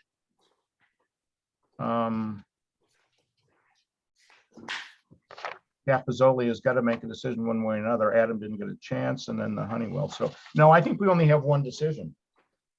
And the one that Mike will write. Is everybody agreed that we probably, when we get his draft, can Yes. kind of take care of that one Yes. really short order? Yes. Okay. I think I mean, we could write a draft of the 1 Jerusalem Lane. And maybe take the premise that there are not shadowing problems and things. And if it turns out there are, then I guess we don't have to approve it or can modify it. But what's the board's wish? I think that's the only issue. I think it's ready. Okay, does somebody want to volunteer for 1 Jerusalem Lane? It's good for the soul. Oh, you guys. Is it Do for you next? want me to appoint? It's for May, right? May. Yes. Yes. I'll do it. Okay, Dave will do. So make a note, Cassandra, that Dave will do the 1 Jerusalem Lane. And we will, and we'll worry about the appeal of the building inspector's decision and how to handle that one. I believe, Joel, one last thing. I think if we're going to turn, I don't want to jump in front of this, but why don't we assume that for the sake of discussion here for the next minute, that the appeal is not timely. We don't have to go into excruciating detail, do we? Other than just describe a timeline and kind of be done Right. with it and deny the appeal. Exactly. You'll want to find the key facts. Yeah. I think it might be a little more complicated if we find that, in fact, the appeal still is timely. But we can, that doesn't mean anything, I mean, it's only a week or so, a couple of weeks. Right. So I think the facts are all fairly clear, but you'll hopefully have them documented by Yeah. Monday. And the board can just, I mean, honestly, I think the decision could be 2 paragraphs. Yeah, okay, so it could be a real simple one. I could do that administratively. That's not a burden. All right. Well, then I'd make a motion to adjourn. Did we agree? or not? Did. Okay, to the guy. Good night. Okay, good night, everybody. Thank you. Good night. Nice to Night, meet you all. Right. Thanks. Thanks. Right. Then everyone, good work. Cassandra, her first Zoom hosting. Hey, She was so afraid that we would No. mess her whole It was day a up. big meeting, so Yeah, a lot of thanks, attendees. everyone. Thank you very much. Good night, everyone.